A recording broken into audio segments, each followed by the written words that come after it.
expeditiously develop and implement a collision avoidance system in all civil aircraft. Fast forward 50 years to 2019. I was the board member on scene for a mid-air collision between a de Havilland DHC-2 Beaver airplane and a de Havilland DHC-3 Otter airplane. About 8 miles northeast of Ketchikan, Alaska, 6 people died, 10 were seriously injured. Mr. Banning and Dr. Bramble were also on scene. We didn't conclude that the cause was pilot error, that one pilot hit the other's plane. Rather, we concluded that the inherent limitations of the see and avoid concept were the concern.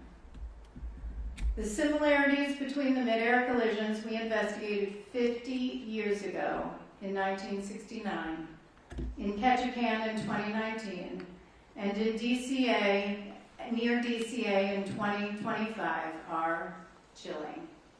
In any one of them, we could have blamed flight crews, individual pilots, maintenance personnel, or controllers, but we didn't, because we have long recognized that human error is a symptom of a system that needs to be redesigned.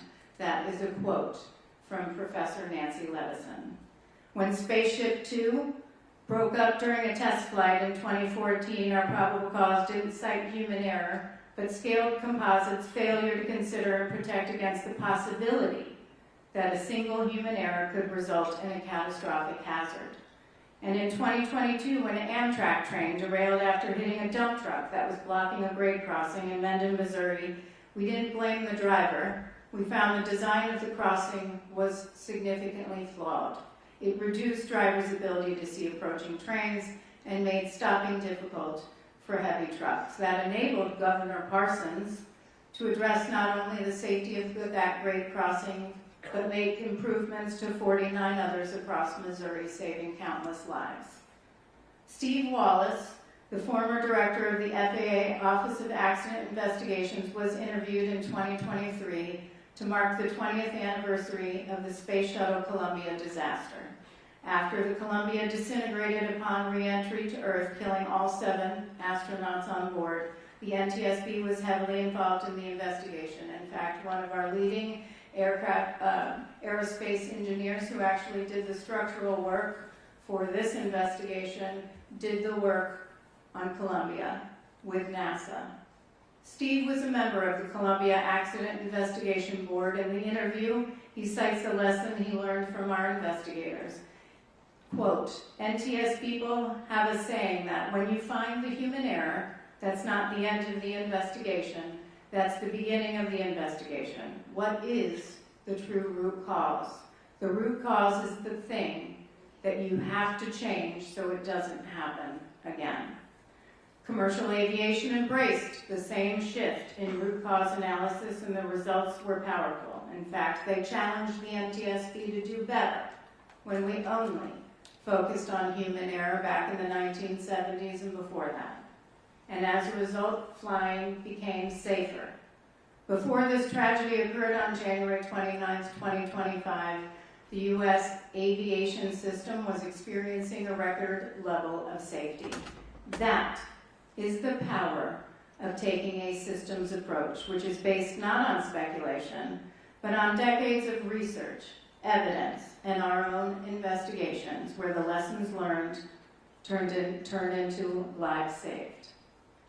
As aviation safety evolves, so do the systems and so do the risks. I'll repeat, within a robust system, the introduction of a single error is almost never the only cause of an accident.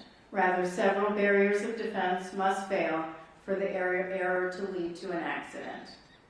We are here today to discuss those failures. Today, you will hear how deep underlying systemic failures, system flaws aligned to create the conditions that led to this devastating tragedy. From design of our airspace around DCA to the limitations of see and avoid, which we've been warning about for over 5 decades, to failures of entire organizations to evaluate and act on readily available data, heed repeated recommendations, and foster robust safety cultures. to name a few.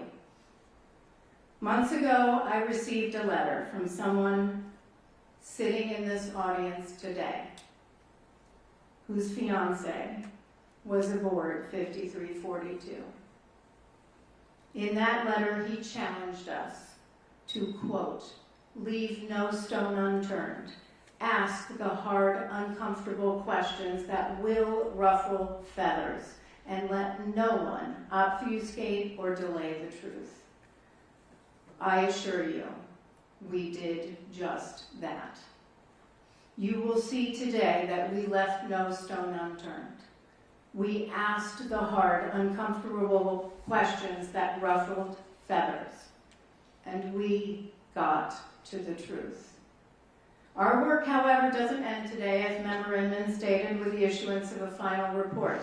This is just the first step. We must, it is our duty to relentlessly, vigorously pursue safety change, which means we must do everything in our power, even ruffle feathers, to get our recommendations implemented, or this will happen again. I'd like to thank the first responders on behalf of the board. I have a slide listing all of the first responders that were on scene, the 8 organizations, tremendous work. As you can see, dozens of organizations responded to the scene of this tragedy to support search and recovery efforts and assist in our investigative work. Law enforcement, fire officials, dive teams, federal, state, and local agencies we don't often talk about, but they're human too. And what they experience can also be quite difficult. So thank you, if you're listening or you're here, thank you for your public service, for your dedication, and for your heart. You embody the best. You embody the best, each of you, of what public service means. Now let's turn to today's meeting. We're going to do things a little bit differently today, as there's a lot of complex information that we have to go through. We've divided staff presentations into 3 sections, each of which will be followed immediately by board member questions. We believe this is the best way for those watching and in the room to follow along. So let me go through today's agenda. Media will want to get their little pens out. You'll know, look, they are all actually doing it right now. Okay. So in a moment, Brian Curtis, our Deputy Managing Director for Investigations, will introduce the staff. Then we have 75 minutes of staff presentations, starting with our investigator in charge. Then we will move to air traffic control. We will discuss air traffic control and human performance. And then we will go through air traffic control post-accident drug and alcohol testing. We will then have 45 minutes or so of board member questions, and then we will take a break, a 15-minute break, which should occur somewhere around 11:30. We will then move into a second group of staff presentations. That will take about 45 minutes. We'll start with collision avoidance and NTSB, move into helicopter operational factors, and then move into human performance. Then there will be 45 minutes or so of board member questions just on that section and relevant material in our docket and the draft board report. Then we will break for lunch. I imagine, assuming everything goes right, and I mean that we don't lose heat or video, that I'm probably doing just now, we'll go for a lunch break. That should occur shortly after 1 o'clock.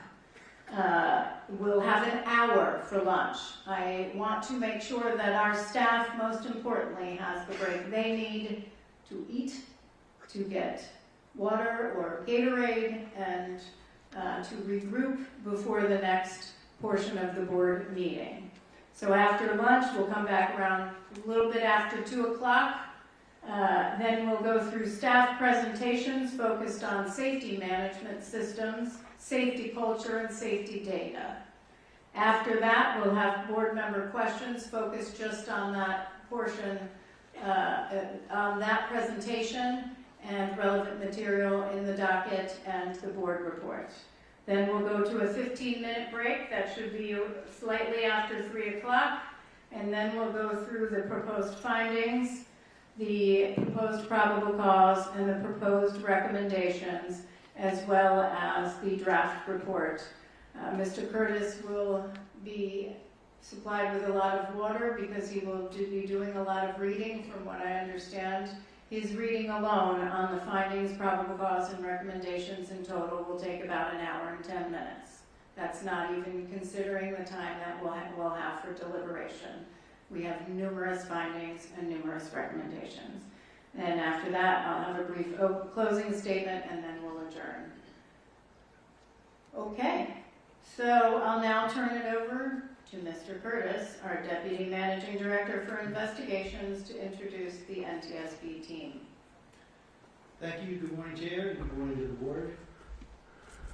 I'll now introduce staff for today's meeting. Unless otherwise noted, staff are from the Office of Aviation Safety.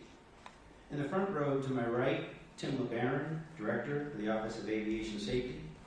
Bryce Banning, Investigator in charge for this investigation.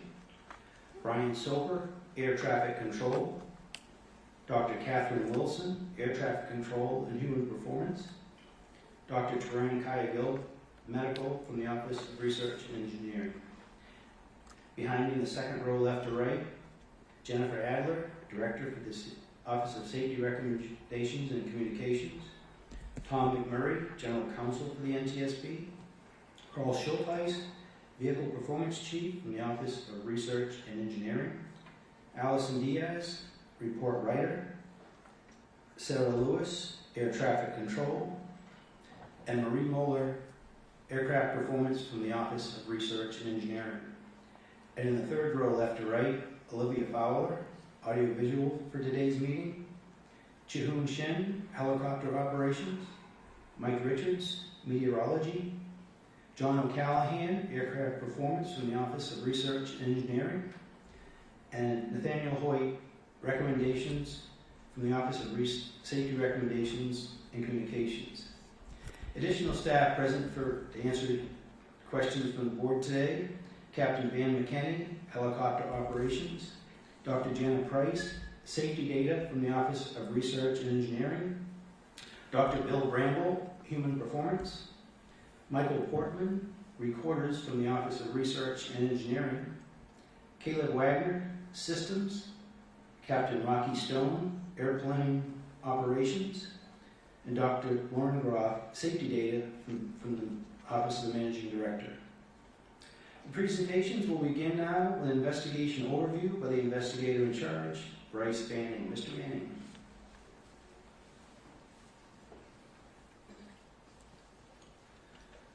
Good morning, Chairwoman Hamady, Member Graham, and Member Inman. My presentation will begin with an animation covering history of flight, helicopter routes, and an overview of the air traffic control communications shortly before the accident. Then I will discuss the visibility study and play a second animation which will depict simulated views from the cockpits of each of the accident aircraft. I will also cover the wreckage examination, exclusionary findings, safety issues, and previously issued safety recommendations. Air traffic control audio is included in these animations. Cockpit voice recorder audio from both airplane and helicopter are not included in these animations, but their transcript will be shown. We realize that some attendees and remote viewers may find these animations difficult to view and hear. We will pause before starting the animations to allow those currently in the boardroom to leave for the duration of the animation, or turn away from your screens if viewing remotely. We will inform you when the animations are finished playing. We will begin the first animation now and will pause for those who would like to leave the room or turn away from their screens. The animation will play for approximately 12 minutes. We will be dimming the lights in the boardroom so that people can see the animation better.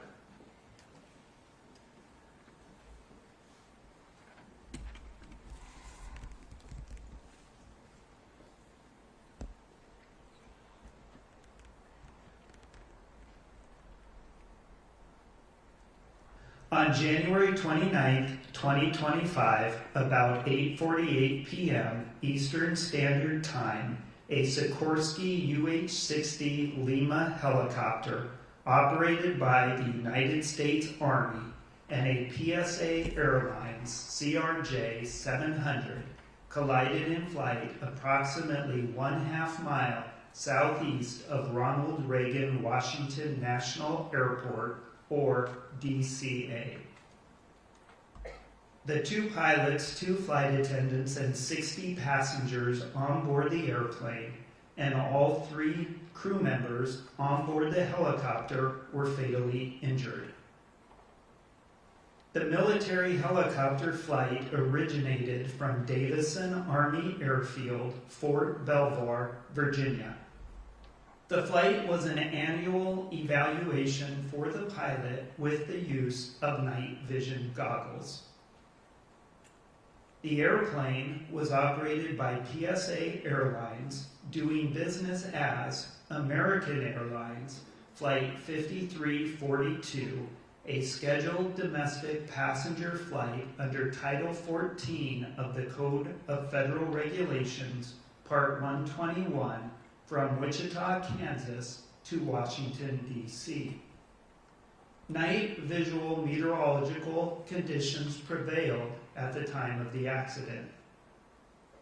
In the radio communications, the accident airplane was using call sign Blue Streak 5342, and the Army helicopter was using call sign Pat 25. The Federal Aviation Administration provides charts that specify helicopter routes to facilitate operations in high-traffic areas.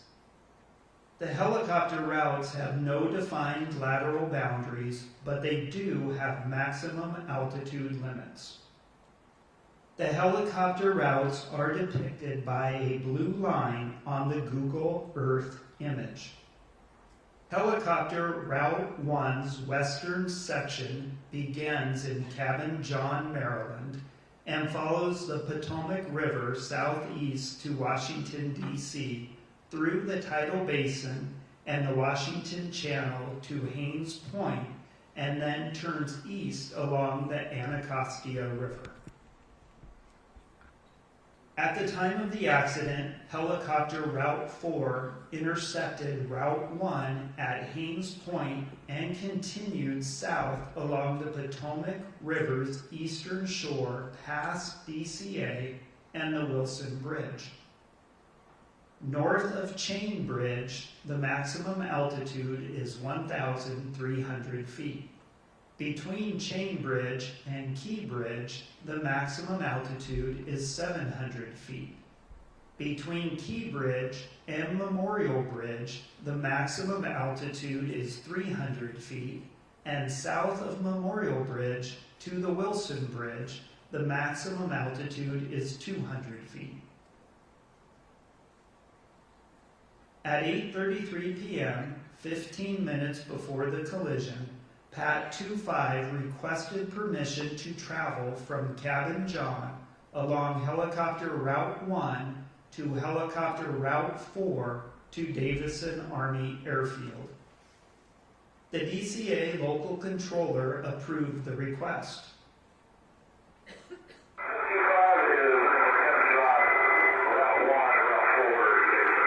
Head to Bob first. There was no communication between Pat 25 and the DCA local controller for 12 minutes. At 8:39 p.m., 9 minutes before the collision, Flight 5342 was cleared for the Mount Vernon Visual Runway 1 approach to DCA by Potomac Terminal Radar Approach Control.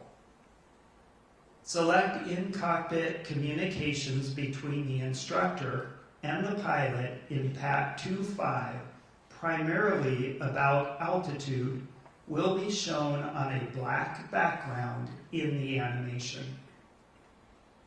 At 8:43 p.m., 5 minutes before the collision, Flight 5342 was handed off to the DCA Tower Local Controller. The local controller asked the crew of Flight 5342 if they could switch their approach from runway 1 to runway 33. Bushir 5342, Washington Tower 1 star 32017, you take runway 33. The crew accepted the change and they were cleared to land on runway 33. This magnified satellite photograph shows the locations of runway 1 and runway 33 at DCA. Yeah, we can do runway 33. Bushir 5342, and Wilson Bridge, change start runway 33, runway 33, please land. Take runway 33, runway 33. There was no further communication between the local controller and the crew of Flight 5342 before the collision.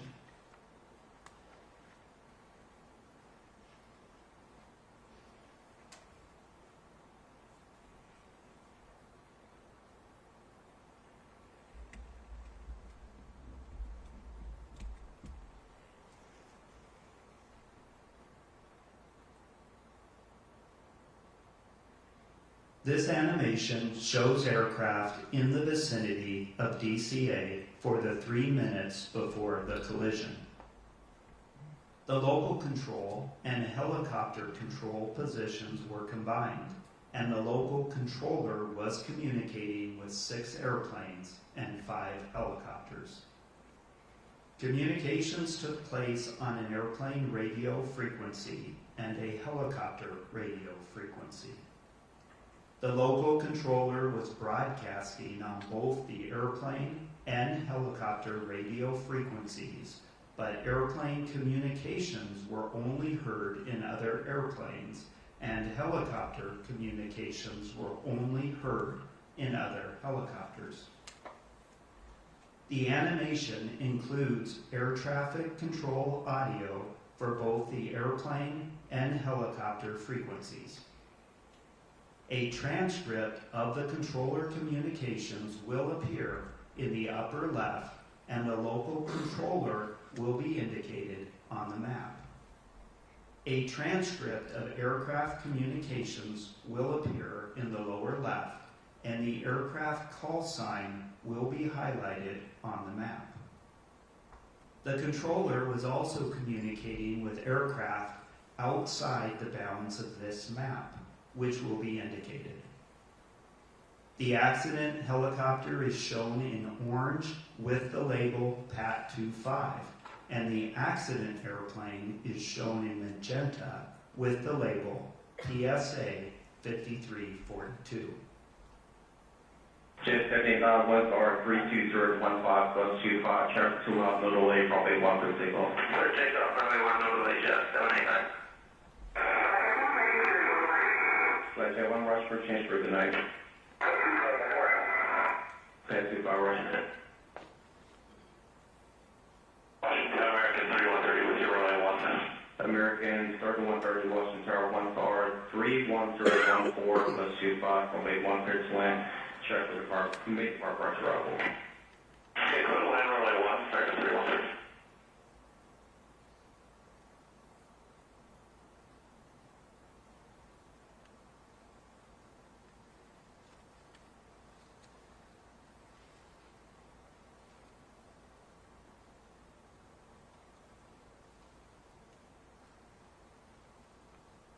789, contact on March, good day. Okay. American 7130, full upon. Head 25, traffic just off the Wilson Bridge to CRJ at 1,040 feet, start runway 33. Just up our screw. American 1630, tower runway 1 off Boyd, traffic around start runway 33, just up on 6 on phone. Left right, runway 1, American 1630.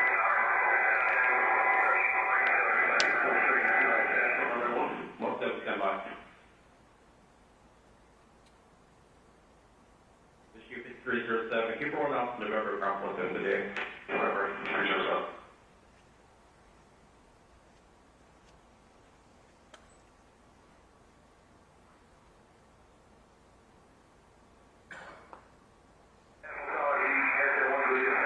American 1631, star 32014, go to 5, traffic 2 mile elevation, rate 33, no delay from a 1 for immediate takeoff. Number 1, ready to take off, American 1630.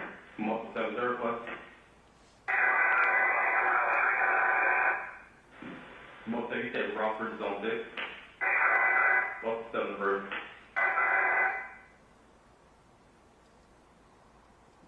American 472, 911, looking at the one with the helicopter, look over to P2991 on the altimeter, requesting zone 6. Medevac Air 1 Washington Tower, there's altimeter 2990. Approved Russell Class for reverse base for insured Fairfax.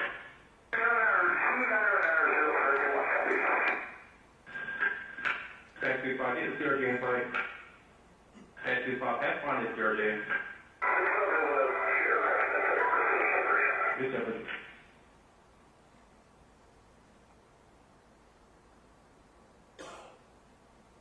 American 472, my pass number. American 472, Washington Tower, 1 star, 32017.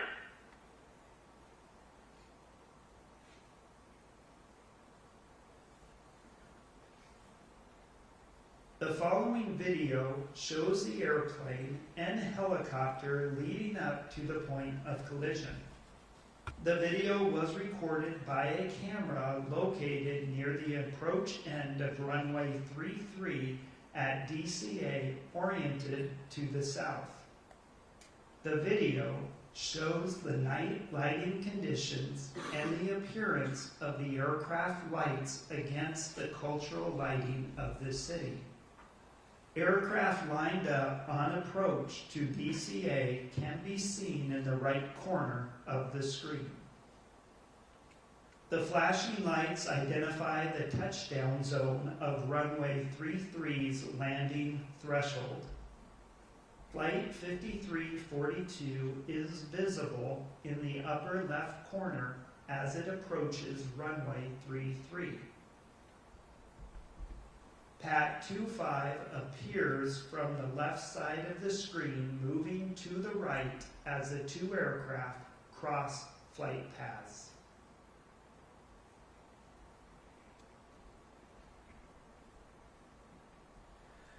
The animation is done playing.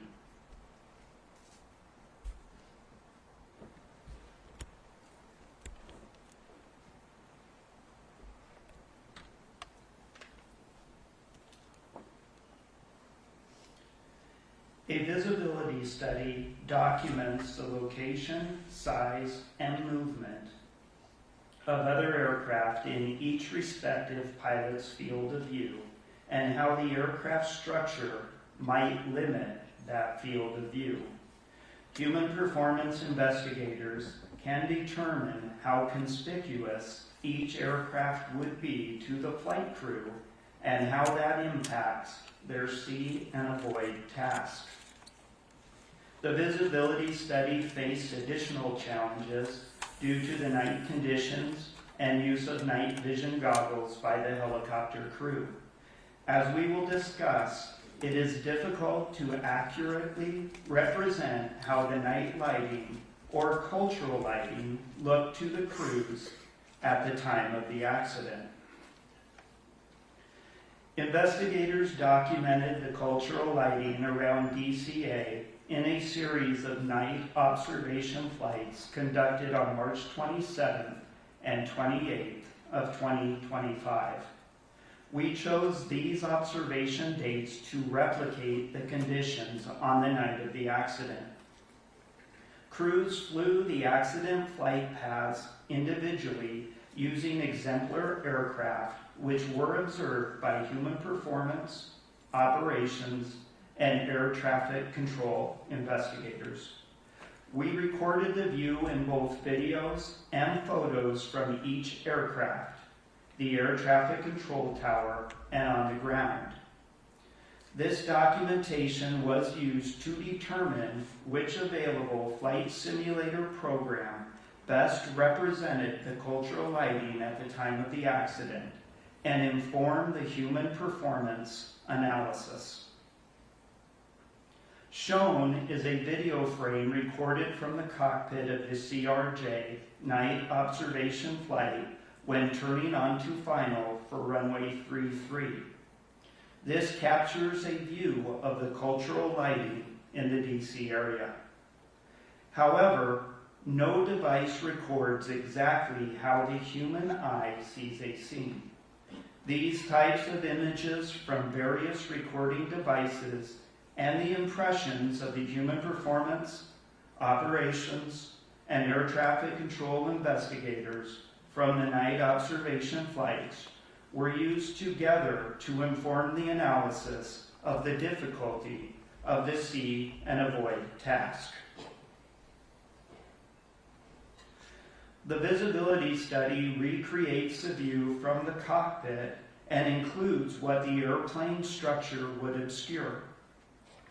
The photo on the left is of a CRJ 700 cockpit and labels the 4 cockpit windows: left window, left windshield, right windshield, and right window, and indicates the location of the captain, who was the pilot flying, and the first officer, who was the pilot monitoring.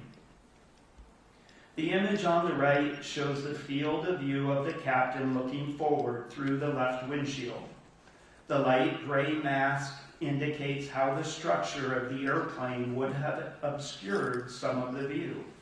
The night imagery is from Microsoft Flight Simulator 2024, and the simulated view shown is from 35 seconds before the collision. The location of PAT 25 is circled, but it is difficult to detect and identify against the cultural lighting of Washington, D.C.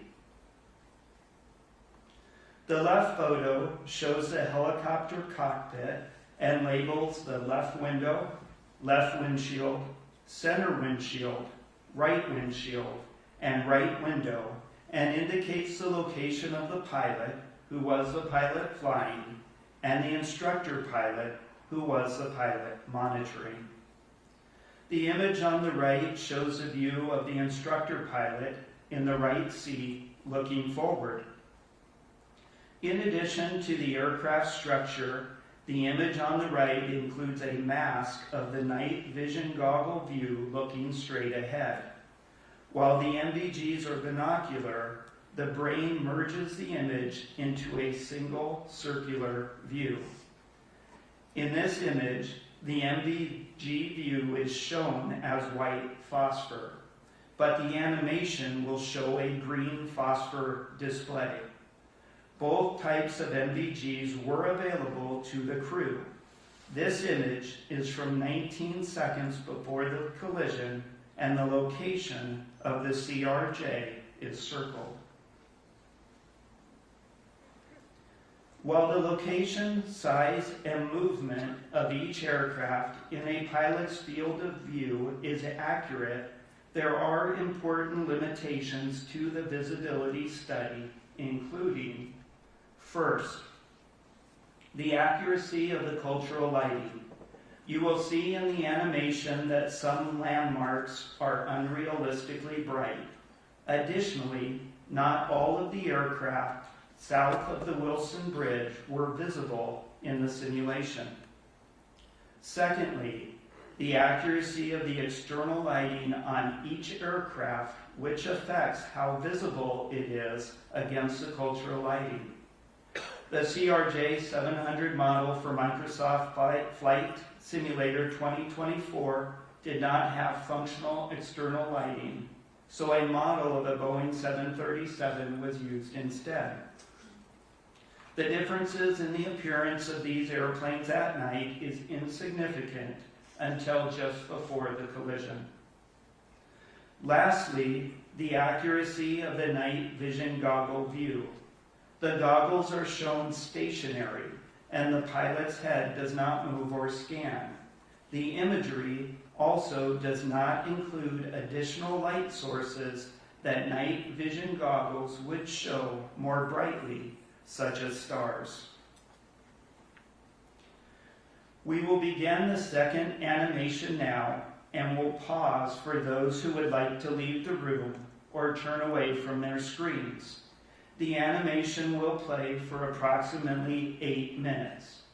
We will be dimming the lights in the boardroom so that people can see the animation better.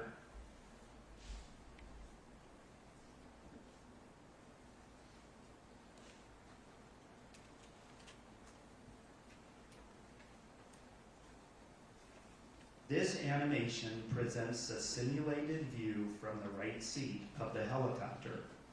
A dark gray structural mask generated from a three-dimensional laser scan of an exemplar aircraft is overlaid on the scene. A light gray mask depicts the mounting structure of the night vision goggles positioned for the instructor pilot looking straight ahead. The green tint mimics a green phosphor visual effect, but the actual behavior of the night vision goggles has not been simulated. Crew communications transcribed from the cockpit voice recorder are shown as text at lower left. Audio recordings of air traffic control communications on the helicopter frequency are synchronized with the animation, with corresponding transcript text displayed in the center. Radio interference blocked some transmissions from the local controller and other helicopters. Transmissions that were blocked are indicated by striking through words in the transcript. A moving map depicting the locations of PAT 25 and Flight 5342 and synchronized with the view from the cockpit will be shown at lower right. 78 1 star 32015 plus 25, check 2 out, no delay, runway 1 for takeoff.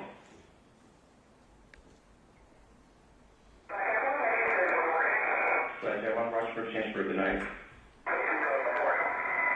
And 25 rush.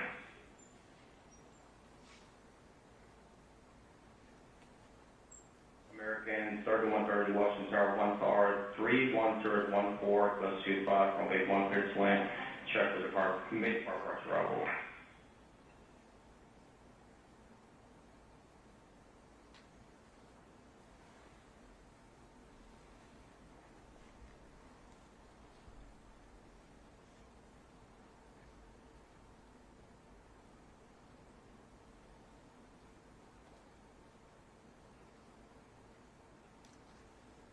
Yeah, 79, contact on March today.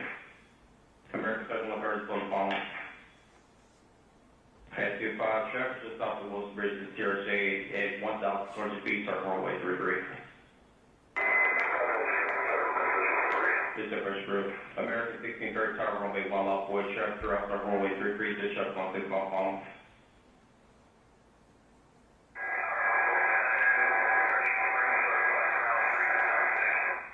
Mark 7, stand by. Issue 5307, keep rolling out to November ground floor 7 today.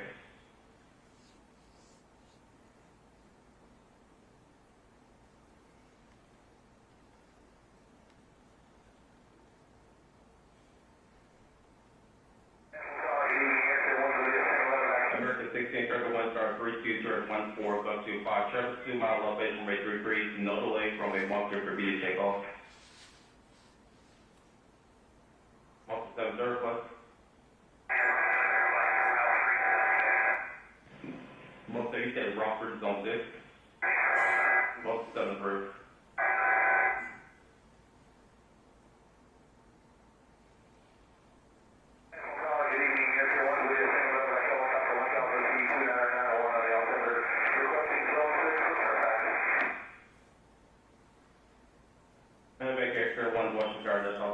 290.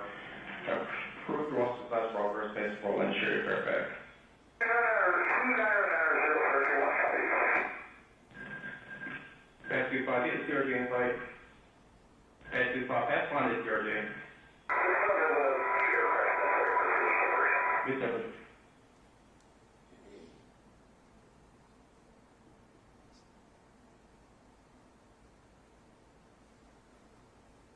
Director 472, Washington Tower, 1 star, 32017.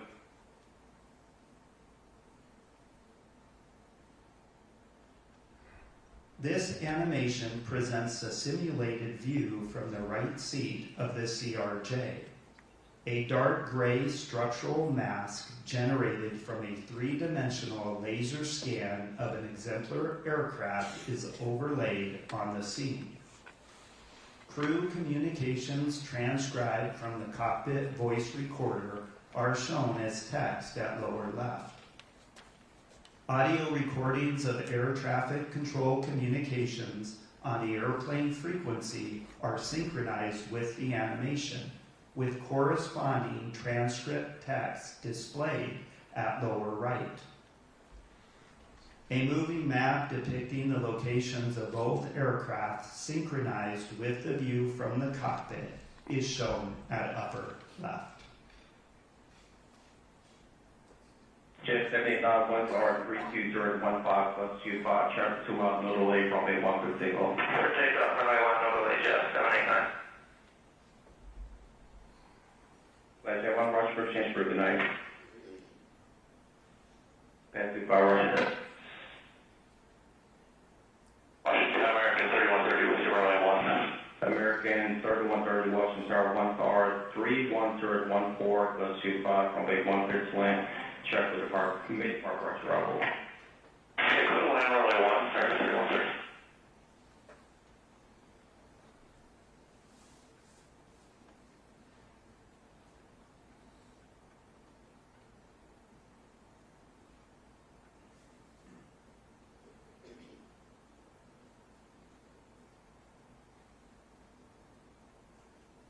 Jet 79, contact on March 2 day. Okay. American 7130, close phone. Well, American 3130. Pass 25, traffic just off the Wilson Bridge to TRJ at 1,200 feet, start runway 33. American 1630, tower runway 1, left void, traffic throughout start runway 33, just check 16 phone. Left wait, runway 1, American 1630. 472 by Castro, runway 1. 17, stand by. This is 5307, keep rolling out to November, ground 17 today. November 307.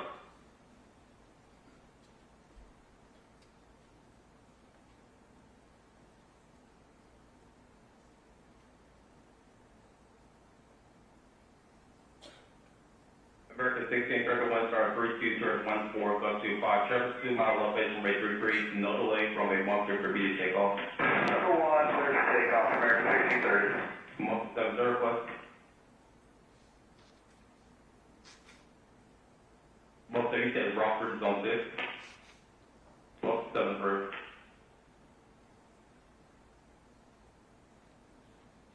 American 4782, residual 1.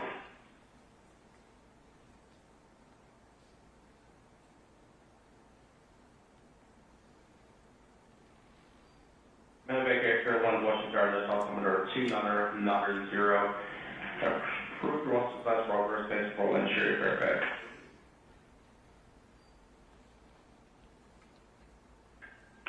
Pass 25, is DRJ invite. Pass 25, F1 is DRJ. Yes, sir.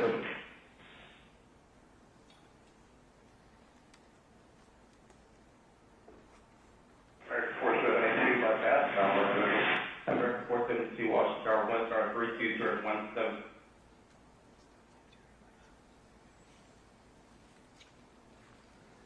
The animation is done playing.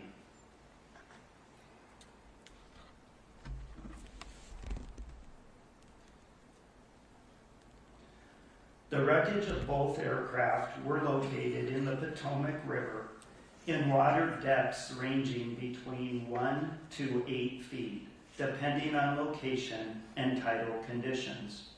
About 90% of the structure of both aircraft were recovered. Examination of the recovered wreckage indicated that the helicopter's main rotor contacted the underside of the airplane's left wing, resulting in the outboard section of the wing separating in flight. Video evidence showed both aircraft rapidly descending and impacting the water after the collision. The NTSB's investigation's comprehensive review of the accident circumstances determined that the following did not contribute to the cause of the accident. The pilots of Flight 5342 were certificated and qualified in accordance with federal regulations.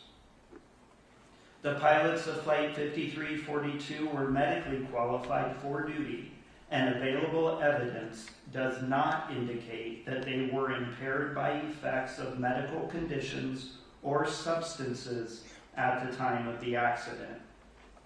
Review of the pilot's time since waking and sleep opportunities in the days before the accident indicated that the pilots had adequate rest opportunities. The pilot, instructor pilot, and crew chief on board PAT 25 were qualified and current in their positions as designated by the unit commander in accordance with Army regulations.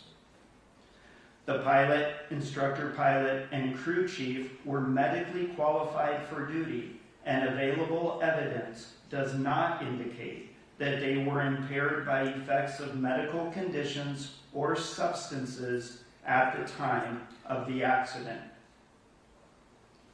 Review of the 3 crew members' time since waking and sleep opportunities in the days before the accident indicated that the crew had adequate rest opportunities. Both aircraft were properly certificated, equipped, and maintained.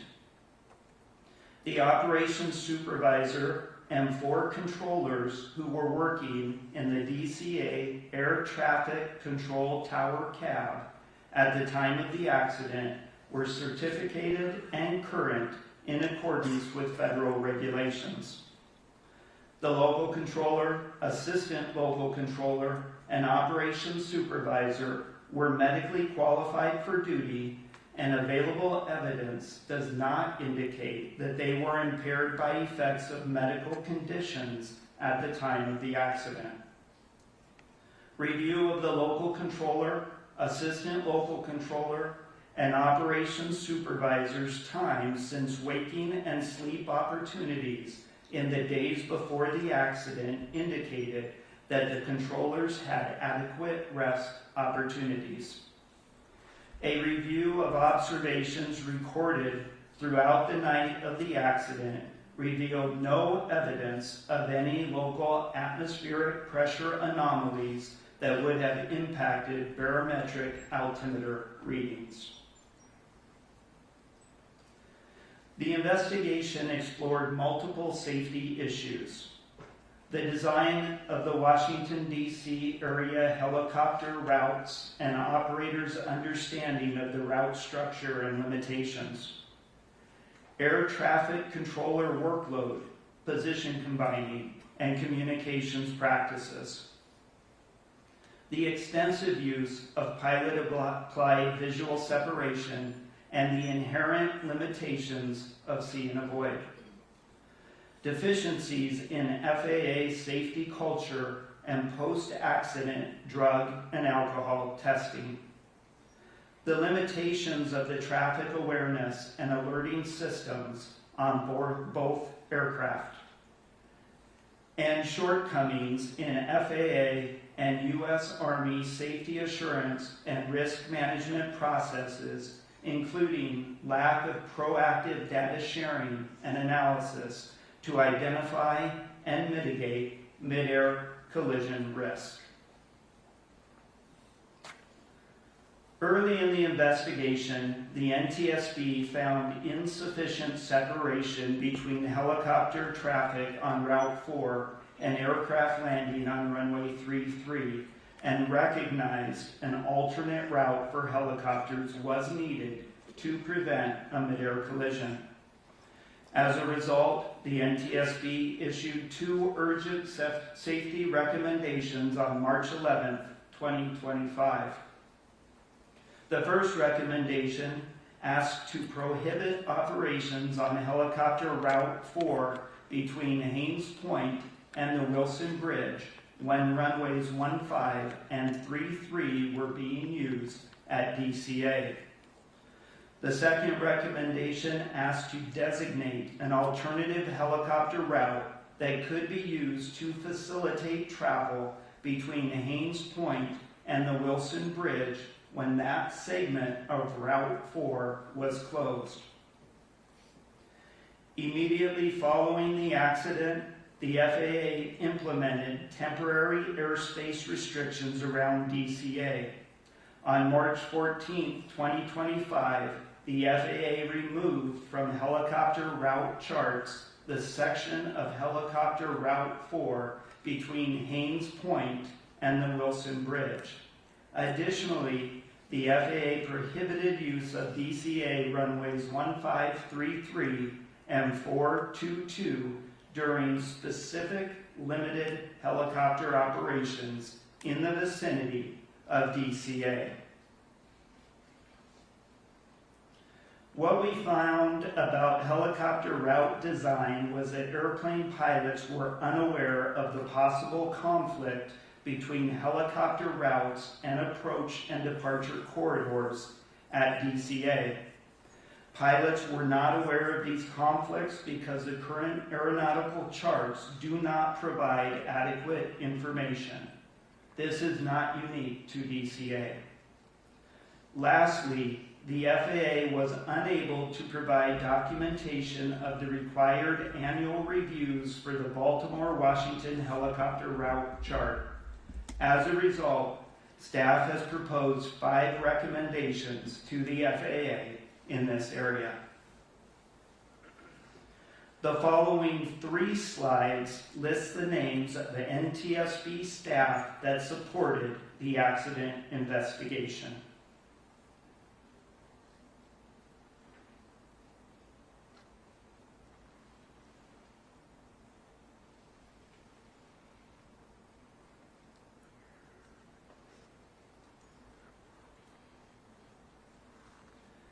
NTSB invited qualified parties to participate in our investigation. The next 2 slides list out the parties.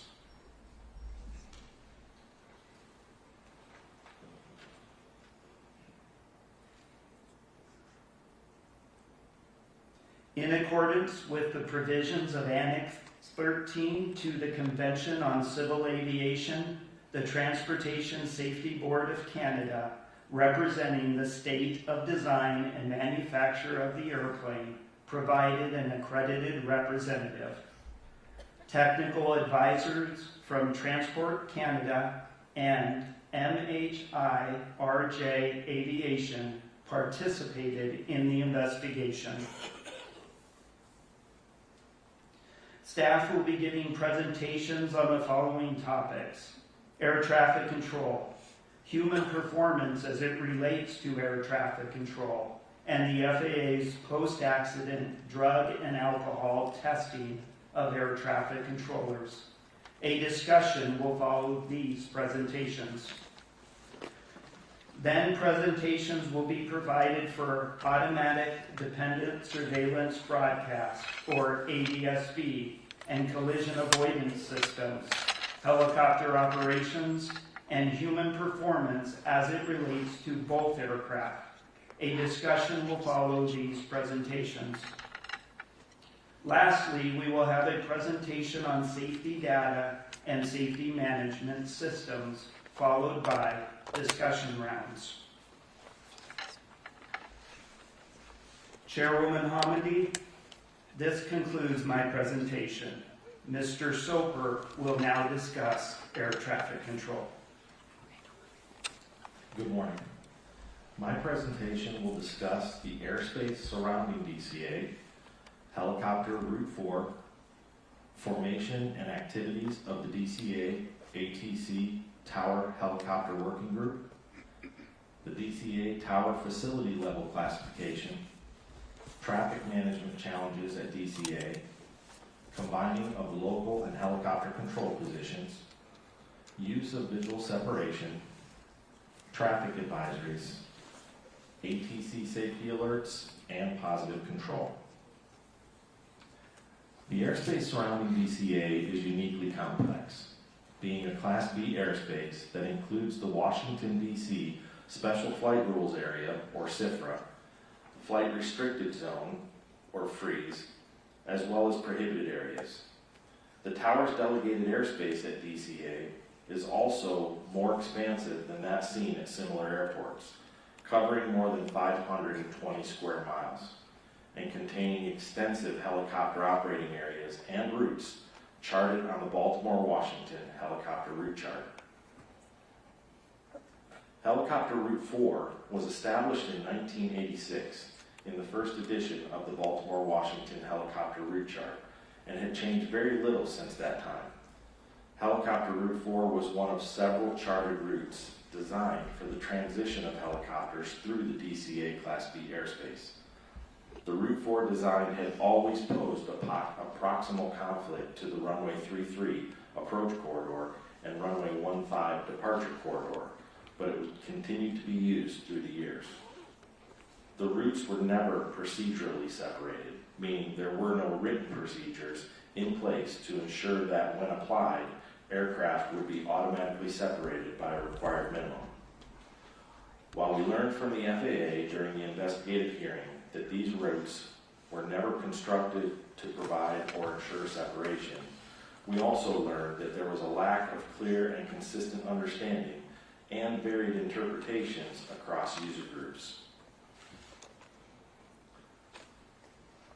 The DCA ATC Tower Helicopter Working Group was formed as a direct result of a significant near-mid-air collision in 2013 between a helicopter and an airplane in the very same location of this accident.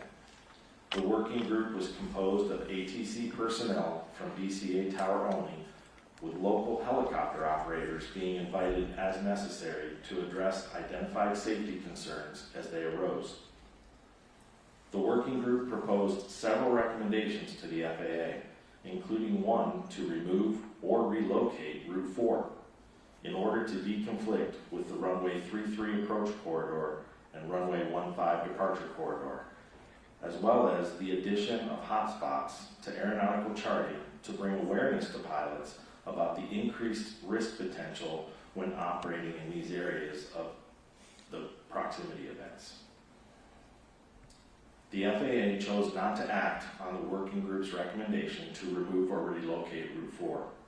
Additionally, the FAA rejected the working group's recommendation to add hotspots to helicopter route charts.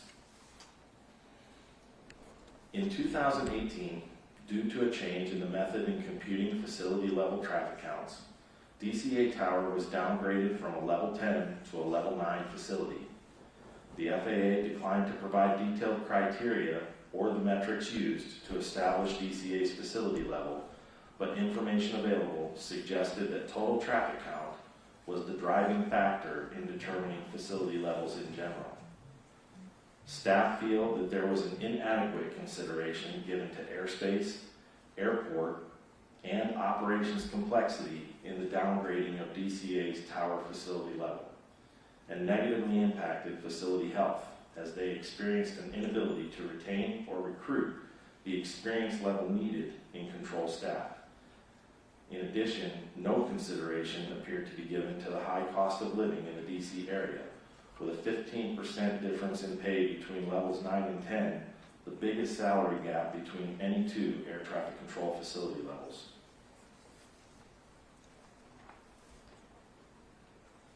We found that DCA Tower had significant airfield airspace, and mixed fleet operations complexities that were inconsistent with their current facility level.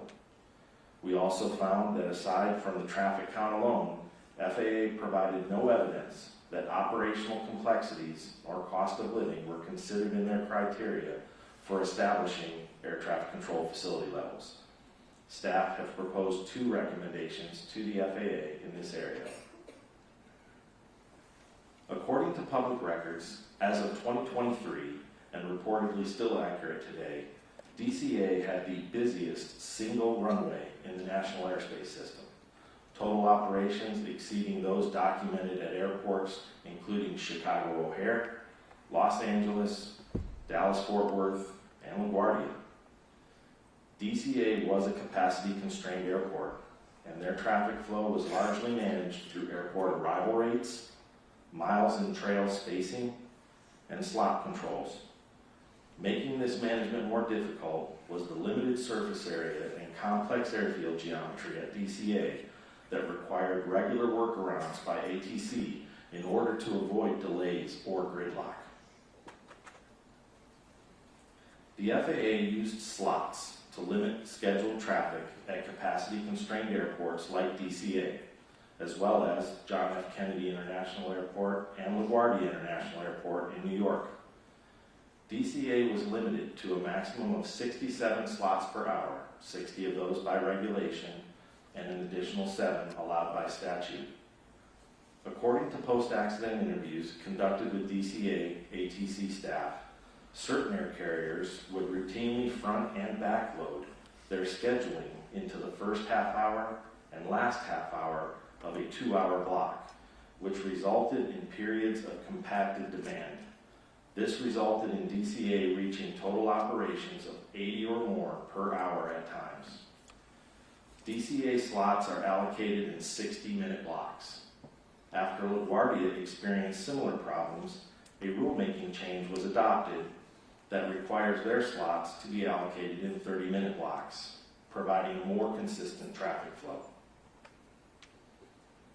Time-based flow management, or TBFM, was a system whose core function was to provide the ability to schedule aircraft within a stream of traffic to reach a defined constraint point at specified times, creating a time-ordered sequence of traffic. Though reportedly equipment had been installed and the capability was there for several years, the FAA had not activated the system for DCA. Additionally, American Airlines testified at the investigative hearing that TBFM was used at several of their other hub airports and that it smoothed out the volume of traffic while also providing more accurate miles and trail.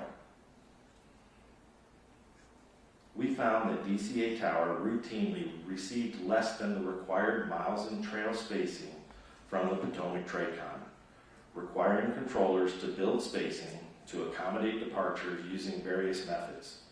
A common mitigation strategy was to periodically offload arrivals to runway 33 as they were doing on the night of the accident.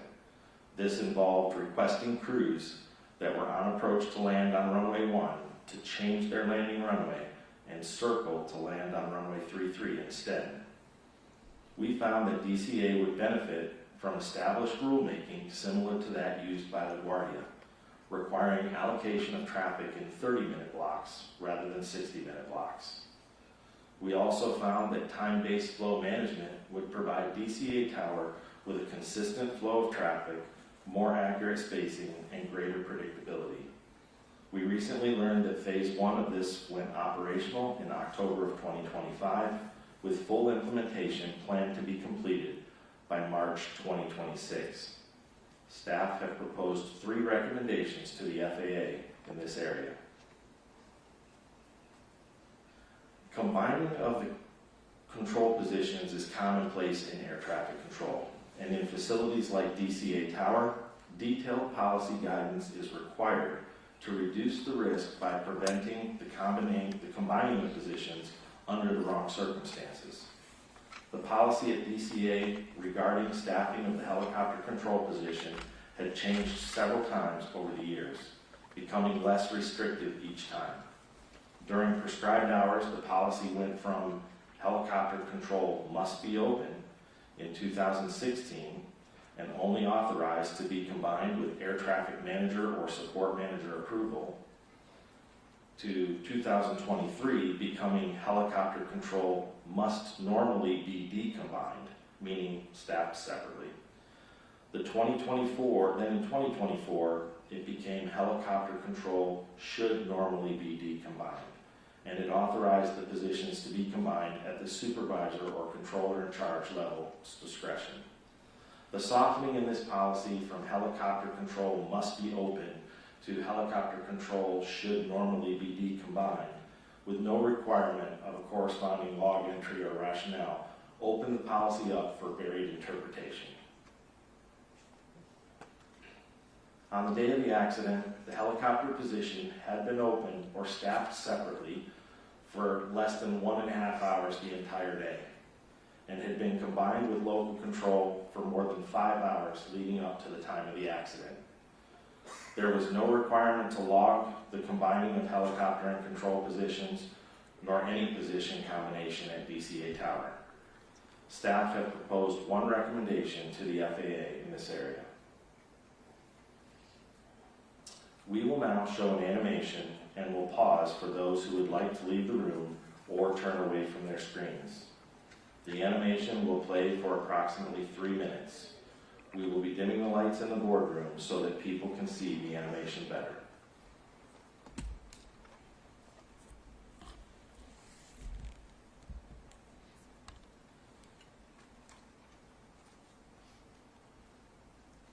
This photograph from the interior of the DCA Air Traffic Control Tower shows the view to the southeast across the Potomac River. Traffic displays can be seen overhead.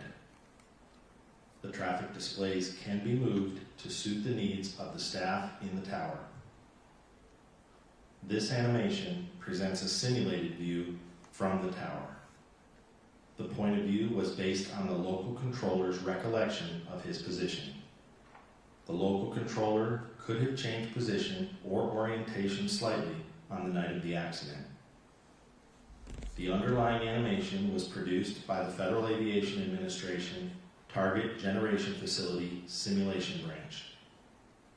A dark gray structural mask generated from a 3-dimensional laser scan of the tower conducted by NTSB staff is overlaid on the scene. Audio recordings of air traffic control communications are synchronized with the animation. Local controller broadcasts are shown in text at lower left. Aircraft broadcasts are shown in text at lower right.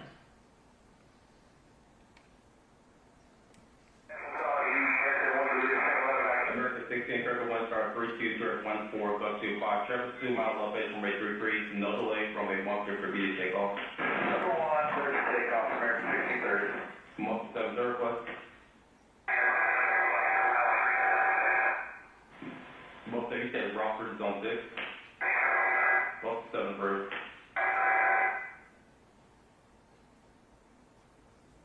American 472,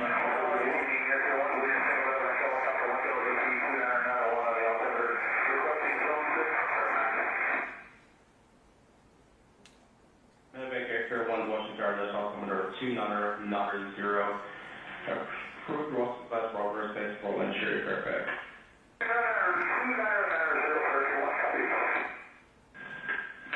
Pass 25, get the CRJ in flight. Pass 25, pass find the CRJ. Yes, sir.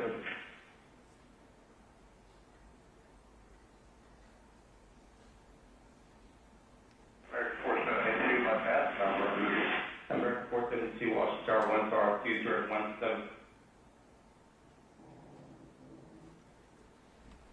The animation has completed playing.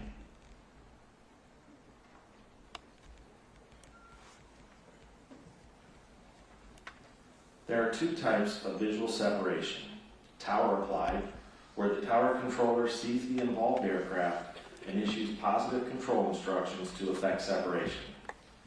And pilot applied, where the pilot of one aircraft sees and maintains visual contact with the other aircraft and provides their own separation by maneuvering as necessary to avoid it. Visual separation was heavily relied upon and was the primary means of separating helicopter and fixed-wing traffic in the DCA area when weather conditions permitted. To not increase controller workload, traffic congestion, and traffic complexity, controllers were motivated to and routinely authorized visual separation for helicopters transiting the DCA airspace, and helicopter crews were encouraged to request visual separation as early as possible. According to facility records, DCA Tower had a documented history of controllers lacking in the understanding of basic fundamentals in pilot-applied visual separation, as well as a history of the misapplication of pilot-applied visual separation. The local controller's initial traffic advisory provided to PAT 25, referenced PSA Flight 5342, was technically compliant, but no follow-on or updated traffic advisories were provided. There was no corresponding traffic advisory provided to PSA Flight 5342 at any time. The conflict alert first activated between PAT 25 and Flight 5342 26 seconds before the collision, while they were still about 1.6 miles apart and on converging courses. Considering the proximity of both aircraft and their continually converging courses, according to the radar replay of the event, targets were such that merging target procedures should have been provided, which would have included traffic advisories to both aircraft. The local controller stated they were concerned about both the close proximity of PAT 25 to PSA Flight 5342 and their converging courses. This, coupled with the conflict alert that was active at the time, the controller should have issued a safety alert, which would have included updated traffic advisory information and an alternate course of action if feasible. Neither were done in this case. Had a safety alert been issued, it would have increased the situational awareness of both crews and alerted them of their closing proximity to one another. Additionally, a timely safety alert may have allowed action to be taken by one or both crews to avert the collision. Positive control is defined by the FAA as the separation of all air traffic within designated airspace by air traffic control. And other FAA guidance included elements of positive control as taking command of control situations and not acting in a hesitant or unsure manner, and that a controller exercising positive control observes present and considers forecasted traffic to predict task overload and takes appropriate action to prevent or lessen the situation. Positive control was not exercised at all times on the night of the accident. Had the local controller exercised appropriate positive control with timely safety alert on the evening of the accident, one or both flight crews may have been able to take action in time to divert the collision. Thank you. Dr. Wilson will now continue with her presentation. Good morning. I will discuss DCA air traffic control tower use of visual separation on the night of the accident, the concept of situation awareness, combining the local control and helicopter control positions, recognition of impending collision and expectation-driven process, the conflict alert system, radio communications when the local control and helicopter control positions are combined, time on position limitations, threat and air management, and risk management. Given the proximity of helicopter routes and zones to the approach and departure corridors for fixed-wing traffic, applying pilot-applied visual separation reduced controller workload and airspace congestion and complexity. As such, DCA ATC tower controllers were motivated to provide a traffic advisory and authorize visual separation for helicopters transiting DC airspace as early as possible. The local controller's expectation that PAT 25 crew had Flight 5342 in sight was not necessarily valid, As a result, there was potential for the local controller to overestimate the level of traffic awareness the PAT 25 crew had and to underestimate the level of information and assistance they might subsequently require to ensure collision avoidance.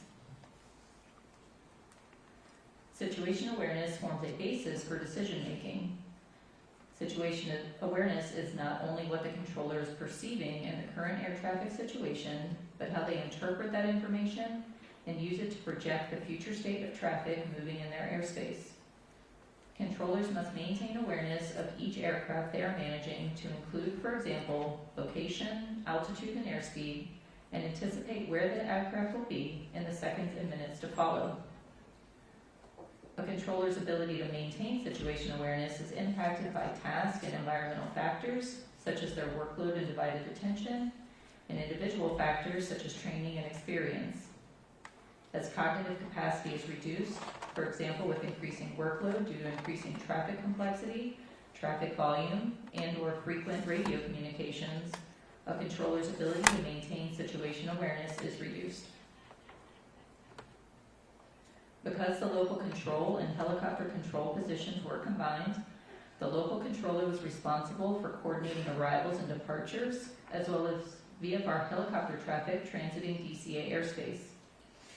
In a post-accident interview, the local controller stated that he felt a little overwhelmed about 10 to 15 minutes before the accident when the traffic volume increased to 10 aircraft, consisting of 5 airplanes and 5 helicopters. But he felt the volume was manageable when 1 or 2 helicopters left the airspace. About 90 seconds before the collision, the traffic volume increased to a maximum of 12 aircraft, consisting of 7 airplanes and 5 helicopters. Radio communication showed that the local controller was shifting his focus between airborne, ground, and transiting aircraft. Keeping the local control and helicopter control positions combined on the night of the accident increased the local controller's workload and reduced his situation awareness. Controllers routinely monitor the current state of an aircraft and predict its future location in relation to other aircraft. Conflicts that develop slowly, particularly at night, are inherently difficult for people to recognize due to reduced visual cues.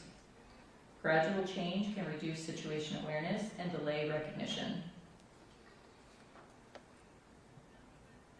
The local controller expected that PAT 25 would remain clear of Flight 5342 because the PAT 25 instructor pilot stated that he had the airplane in sight and would maintain visual separation. The frequent use of pilot-applied visual separation reinforces the expectation that the pilot of one aircraft will maintain separation from another aircraft. Because it is repeatedly worked as expected, it can be more difficult for a controller to notice deviations, especially when workload is high, like on the night of the accident. The conflict alert system acts as a safety net designed to draw a controller's attention to a potential conflict, using an oral alert, a flashing red CA on the Certified Tower Radar Display, or CTRD, and a conflict list on the CTRD indicating in red the aircraft involved. The image on the right depicts the red conflict alert that appeared for the accident aircraft. Conflict alerts are presented the same regardless of the severity of the conflict. Conflict alert activation is common at DCA ATC Tower. NTSB staff are concerned that frequent nuisance alerts may desensitize controllers to the alerts and lead to slower reaction time. Providing controllers with additional salient cues regarding the severity of a potential conflict would reduce controller cognitive load and likely improve response time. Staff have proposed 2 recommendations to the FAA in this area. The DCA ATC Tower utilized a discrete frequency for communicating with helicopters to avoid interference and frequency congestion, even when the local control and helicopter control positions were combined. Separate frequencies also made the process of decombining the helicopter and local control positions easier.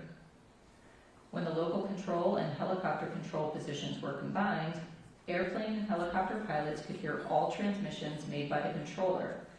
However, transmissions made by helicopters were not audible to airplanes, and transmissions made from airplanes were not audible to helicopters. This alleviated frequency congestion. However, pilots reported that hearing all transmissions would improve their situation awareness. Staff have proposed one recommendation to the FAA in this area. The operations supervisor had been working on a control position for over 4 hours at the time of the accident and had been working on the operations supervisor position specifically for the 2 hours before the accident. Given his extended time on position, it is likely that the operations supervisor was experiencing reduced alertness at the time of the accident, which decreased his ability to effectively assess operational risks. The collective bargaining agreement between the National Air Traffic Controllers Association, or NATCA, and the FAA require relief opportunities for all operational staff. However, the agreement does not cover supervisory personnel, and there are no mandatory relief periods for supervisors. Staff have proposed one recommendation to the FAA in this area. Threat and error management originated in the human factors literature and was first applied in flight tech operations before being applied in air traffic control. Threat and error management, or TEM, is a process for identifying safety risks in the environment, analyzing those risks, and minimizing or mitigating those risks. In November 2016, the NTSB issued Safety Recommendation A-16-51, asking the FAA to provide initial and recurrent training for air traffic controllers on controller judgment, vigilance, and/or safety awareness, with specific reference to 2 mid-air collisions that occurred in 2015. In July 2017, the FAA responded that instruction on threat and error management was being delivered to controllers as part of 2017 instructor-led recurrent training and would be required training for future controllers.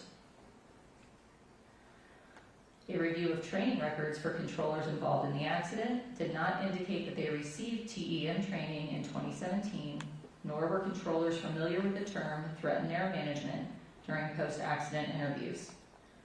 TEM training can strengthen situation awareness, promote team communication, emphasize effective scanning habits, help in recognizing patterns and developing adverse events, and enhance decision-making under stress.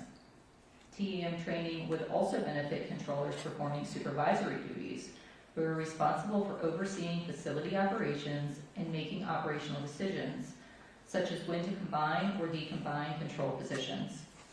Staff have proposed one recommendation to the FAA in this area. When making operational decisions, supervisors must balance safety and risk management with the operational demands of the facility. The DCA ATC Tower Standard Operating Procedures did not provide guidance or make a tool available to support supervisors in identifying risks, analyzing the impact of risks, prioritizing risks based on the likelihood and impact, or developing strategies to reduce or eliminate risks. A real-time risk assessment or decision-making tool would have likely benefited the operations supervisor in identifying and mitigating the operational risk factors that were present on the night of the accident. Staff have proposed one recommendation to the FAA in this area. Thank you. Dr. Cahill will now continue with his presentation. Good morning. I will discuss post-accident drug and alcohol testing requirements for FAA-employed air traffic controllers. I also will discuss the post-accident drug and alcohol testing of the local controller, assistant local controller, and operations supervisor involved in this accident. FAA-employed air traffic controllers are subject to federal workplace drug and alcohol testing requirements for Department of Transportation employees. These requirements are established by DOT order and are distinct from the drug and alcohol testing regulations that apply to DOT-regulated employers, such as airlines. By DOT order, post-accident or post-incident drug and alcohol testing is required after an accident or incident that involves any of the following: a fatality, substantial damage to aircraft, vehicles, or property, required medical treatment away from the accident site, or other unsafe practices as defined by orders or regulations. Controllers are identified as being subject to required testing when their performance provides reason to believe that it may have contributed, or when their performance cannot be completely discounted as a contributing factor. By DOT order, required post-accident drug and alcohol testing must be conducted as soon as possible following an accident. Whenever possible, required post-accident drug testing must be completed within 4 hours of the accident, and required post-accident alcohol testing must be completed within 2 hours. The DOT order allows for drug testing up to 5 days after the accident, and alcohol testing up to 8 hours after the accident. The controllers in this accident underwent workplace post-accident urine drug testing about 18 to 20 hours after the accident. This testing did not find any evidence of prohibited substance use. Post-accident alcohol testing, although required, was not performed. This investigation determined that the FAA Air Traffic Organization made the drug and alcohol testing determination almost 3.5 hours after the accident. The decision was made to test for drugs only because the controllers already had been released from the facility about 15 minutes earlier. Drug testing was scheduled for the afternoon of the day after the accident. Staff found that the ATO's drug and alcohol testing determination was not sufficiently timely to meet DOT's required testing timeframes. Additionally, the ATO's decision to not conduct drug testing as soon as possible and to not conduct alcohol testing at all violated DOT requirements. The ATO's delayed and inappropriate drug and alcohol testing determination was due in part to inadequate ATO staff understanding of the DOT's requirements for timely testing.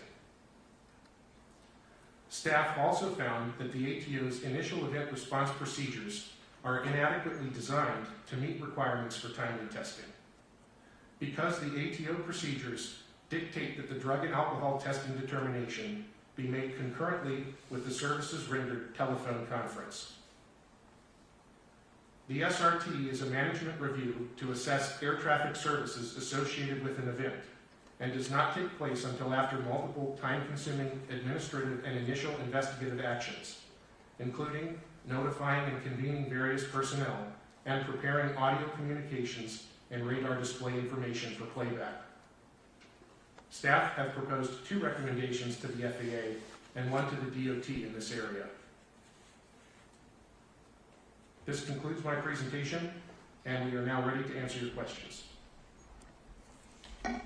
Thank you all very much. Thank you, Mr. Banning, and certainly Mr. Soper, Dr. Wilson, and Dr. Kayaville for your excellent and thorough presentations. As I mentioned at the outset, there's a lot of information in the report, substantially more information than we're able to present in even a day's time. We have had the pleasure of reviewing your work, your in the draft, and appreciate that. I have a question. I have a lot of questions in this area, but one I want to start with. Ronald Reagan Washington National Airport opened in 1941. Runway 1533 was part of the airport's original configuration since it opened. The Baltimore-Washington helicopter route chart was published in 1986, maybe went through one small change to add a compulsory reporting point around Wilson Bridge. Between 1991 and the time of the accident, there had been changes to route altitudes and police zone boundaries, but not any substantial changes to the route. You mentioned that the routes were never designed to ensure separation in your presentation. Yet we know over time concerns were raised repeatedly, went unheard, squashed, however you want to put it, stuck in red tape and bureaucracy of a very large organization, somehow didn't make it up. Repeated recommendations over the years, so much so that DC Tower took it upon themselves to create a helicopter working group because they had concerns.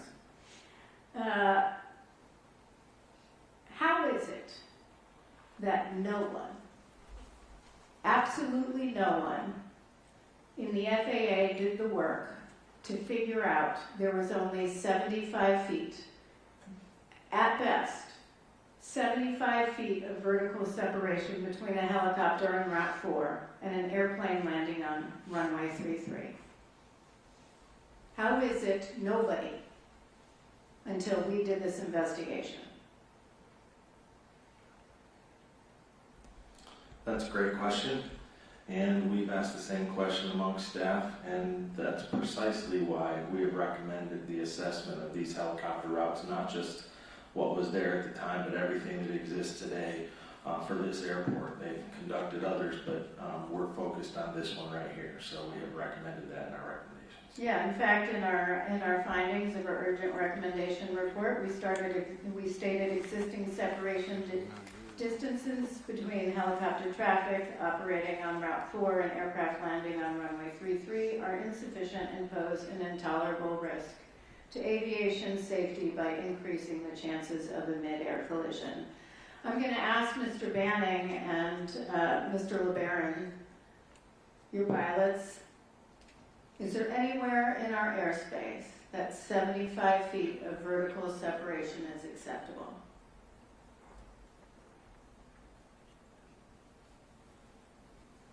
I'd say not to me, as a pilot. Yeah, not that I'm aware of. Absolutely not. Absolutely not. But it wasn't until Ms.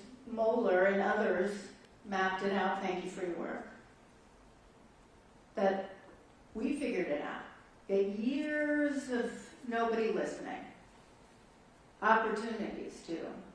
So I'm going to ask, FAA order states that terminal operations service area directors are responsible for conducting annual reviews of existing helicopter route charts to determine their accuracy and continued utility.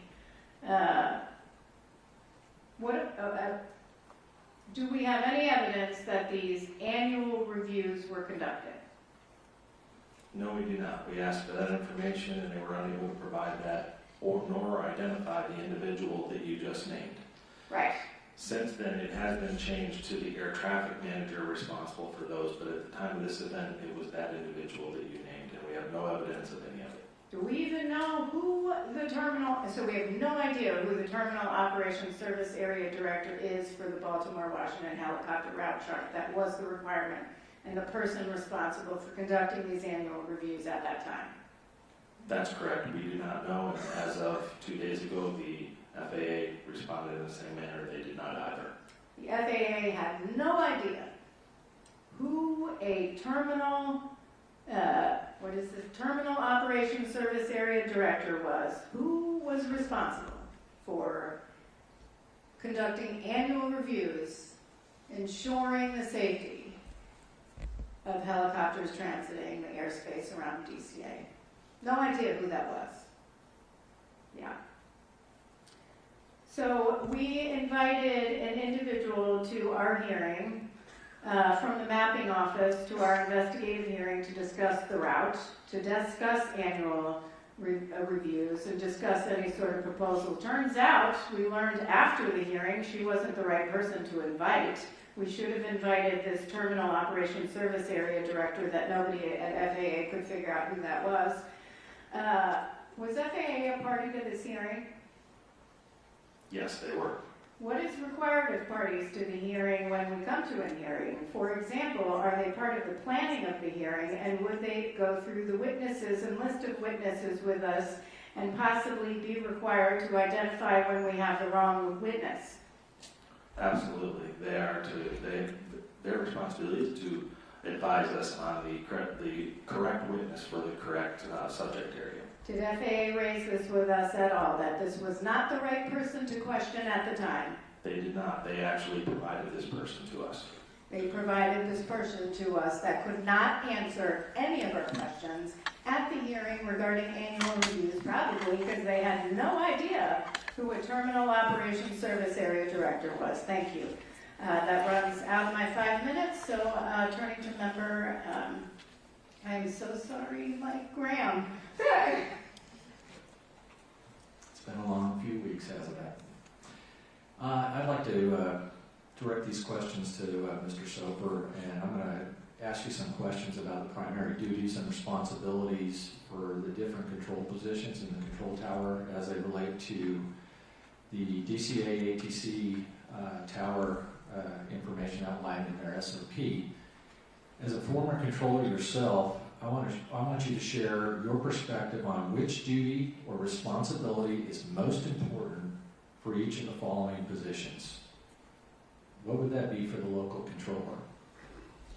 According to the DCA's SOP, Air Traffic Control Tower's SOP, the local controller must provide initial separation between successive departures and arrivals, and provide separation between arrivals and departures in those aircraft operating under their jurisdiction airspace. That's their primary duty. Yes. How about the helicopter controller? The helicopter control, according to the SOP, is to separate VFR traffic from the DCA arrivals and departures or fixed wing traffic, issue safety alerts and traffic advisories as required, and declare VFR aircraft on routes or into zones as depicted on the Baltimore-Washington helicopter route chart. How about the assistant local controller? They are there exactly like you might think, to alert the local controller or assist and alert the local controller of any unusual situations or developing traffic conflicts, maintain surveillance of the local traffic pattern and landing areas, and utilize visual memory aids when required to help them not miss anything, and assist the local controller in monitoring aircraft in their airspace as well as on the CTRD or the control tower radar display. And how about the primary duty and responsibility for the operations supervisor? The operations supervisor provides operational supervision and directs the tower operation to ensure an efficient flow of air traffic, making necessary notifications of suspected operational errors, pilot deviations, near-mid-air collision reports, other incidents requiring notifications, combining and decombining of positions in accordance with criteria outlined in their SOP. Thank you. Can you share a brief summary of how the decision was supposed to be made according to the SOP in effect at the time of the accident to combine or decombine the local and helicopter control positions? Yes, in the SOP, it outlined that the supervisor or controller in charge, at their discretion, though it stated, let me start out first with, it stated that the helicopter position must normally be decombined. So normally it should be decombined during these core hours, period. If the supervisor or CIC has a need to combine or decombine, if they were already combined, the positions there to consider, they have a list of 7 things, which I can list here for you: the weather conditions, VIP movements, special helicopter operations, training initiatives, staffing constraints, air carrier traffic volume, helicopter traffic volume within the DCA Class Bravo. So when making a decision to combine or decombine, they should be taking all of these into account. And who makes that decision to combine or decombine? At that time, it was the operations supervisor. Okay. If they were to decombine, which they were not at the time of the accident, did they have enough personnel on the tower to do it? They did. They did. Okay. So based on the procedures and the present staffing levels in the tower, with 12 aircraft total on frequency in the 90 seconds leading up to the accident, as well as a steady stream of helicopter traffic in the airspace all evening, in your opinion, should the local and helicopter control positions have been decombined at the time of the accident? Staff looked at this very closely, and we agreed that we believe they should have been decombined in accordance with their manual, however softly it may have been written, and that we focused some recommendations actually in this area because we're concerned about that combining of positions. All right, one last question. I know there's a good discussion of this in the draft report of the operations supervisor's extended time on position without a break. and I think Dr. Wilson had talked about this. Based on your investigation, are there any other factors you see as potentially playing a role in the operations supervisor's loss of situational awareness and the reduction in their ability to proactively assess the risk posed by the traffic and the environmental conditions at the time of the accident? We looked at a number of factors that could have impacted his performance, or his awareness on duty that day, but we really felt that his extended time on position was the reason that he had the decreased vigilance and attentiveness. And was there anything to look at as the amount of time that they had been at that facility? Could you clarify what you mean by That supervisor, how long had they been at that facility and making their tenure there? That's okay, I'm past my time. I understand what you're saying. So yeah, he was a relatively new operations supervisor, and one of the recommendations that we have, particularly for the threat and error management, is we think that would have benefited him on making better decisions that day as well. But they had prior experience as a controller, correct? Yes, he did. He was new to being an operations supervisor, but had been a controller for some time. Thank you. Member Inman. Ken, I'm going to follow up just a little bit on that. As you mentioned threat and error management, we made this recommendation in 2016 based on something we had seen, and the response we got was, yes, we're going to do it, and all new controllers are going to get it. We were promised that this was happening, right? We were. Did they do it? When we reviewed the training records for the controllers involved, we did not see that they received the integrated safety training workshop, which included threat and error management training.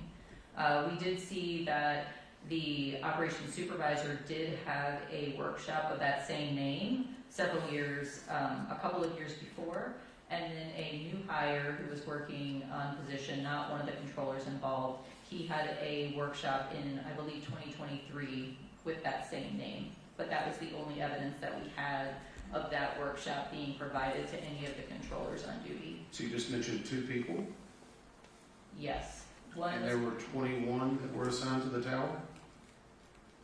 We only looked at the training records for the controllers that were involved the night of the accident. Okay. But obviously, what we were told that had happened and was occurring did not actually occur. We don't have evidence that it occurred. It's okay, I can say that. Thanks, Ken. It's kind of like congressional testimony. I'll get you there eventually.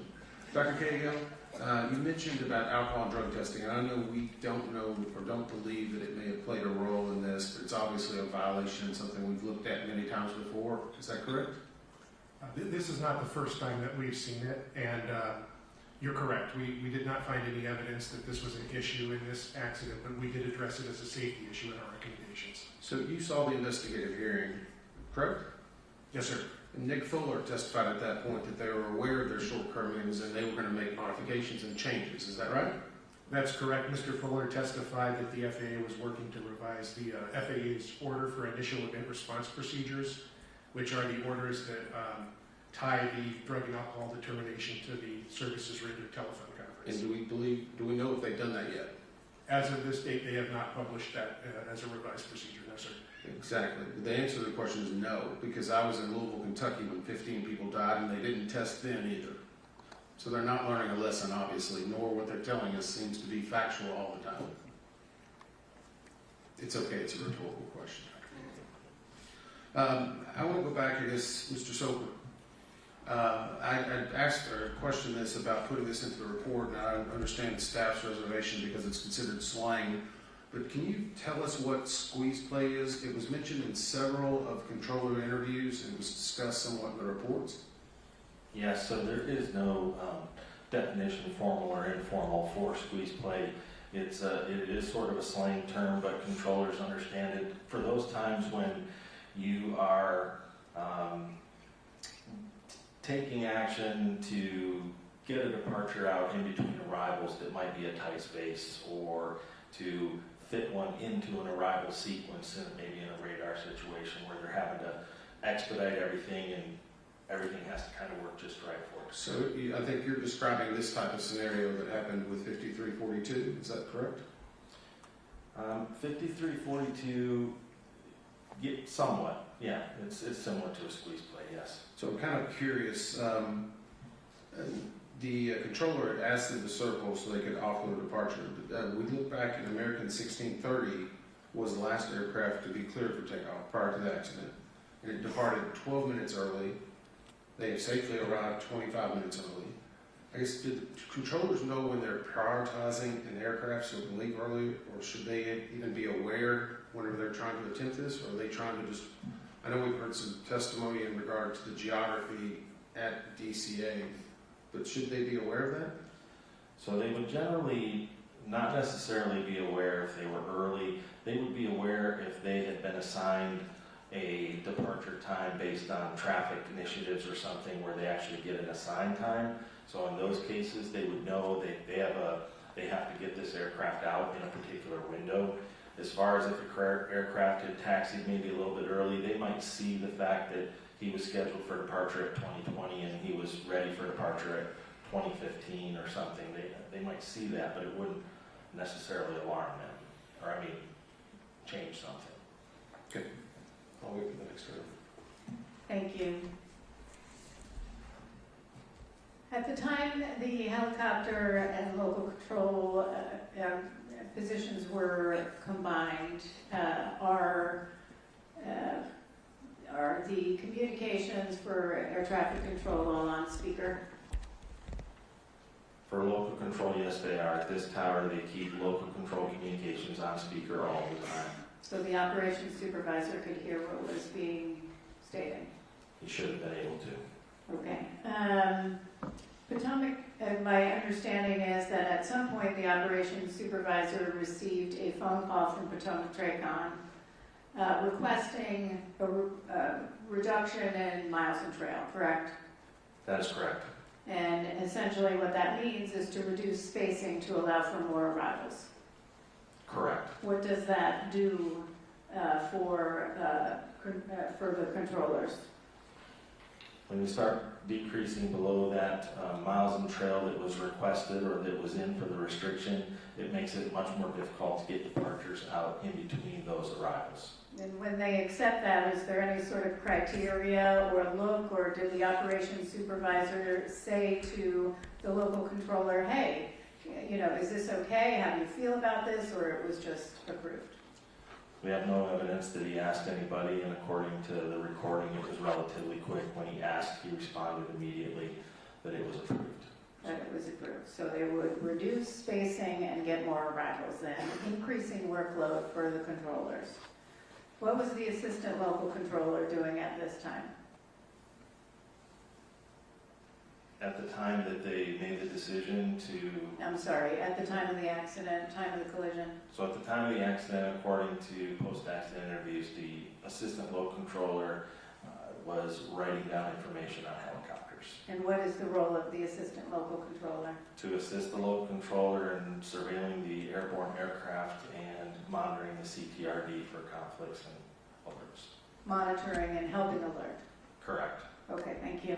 How was the mix of, actually I'm going to read this from our report because I don't want to catch you off guard because you don't have the full report right in front of you. But I do think it's worth noting that in our report we state DCA's capacity constraints. Since 1991, annual air carrier tower operations increased from 175,224 to a peak of 294,312 in 2024. Over the same period, tower operations attributable to air taxi and general aviation declined substantially. Air taxi operations peaked in 2007 at 118,228 operations, but fell to 1,594 operations in 2024. General aviation operations declined sharply after 2001 from 32,286 to fewer than 3,000 operations per year in every subsequent year. Air taxi, GA, meaning general aviation, and military operations accounted for 43.8% of all fixed wing instrument flight rules operations in 2007, but only 1.3% by 2025.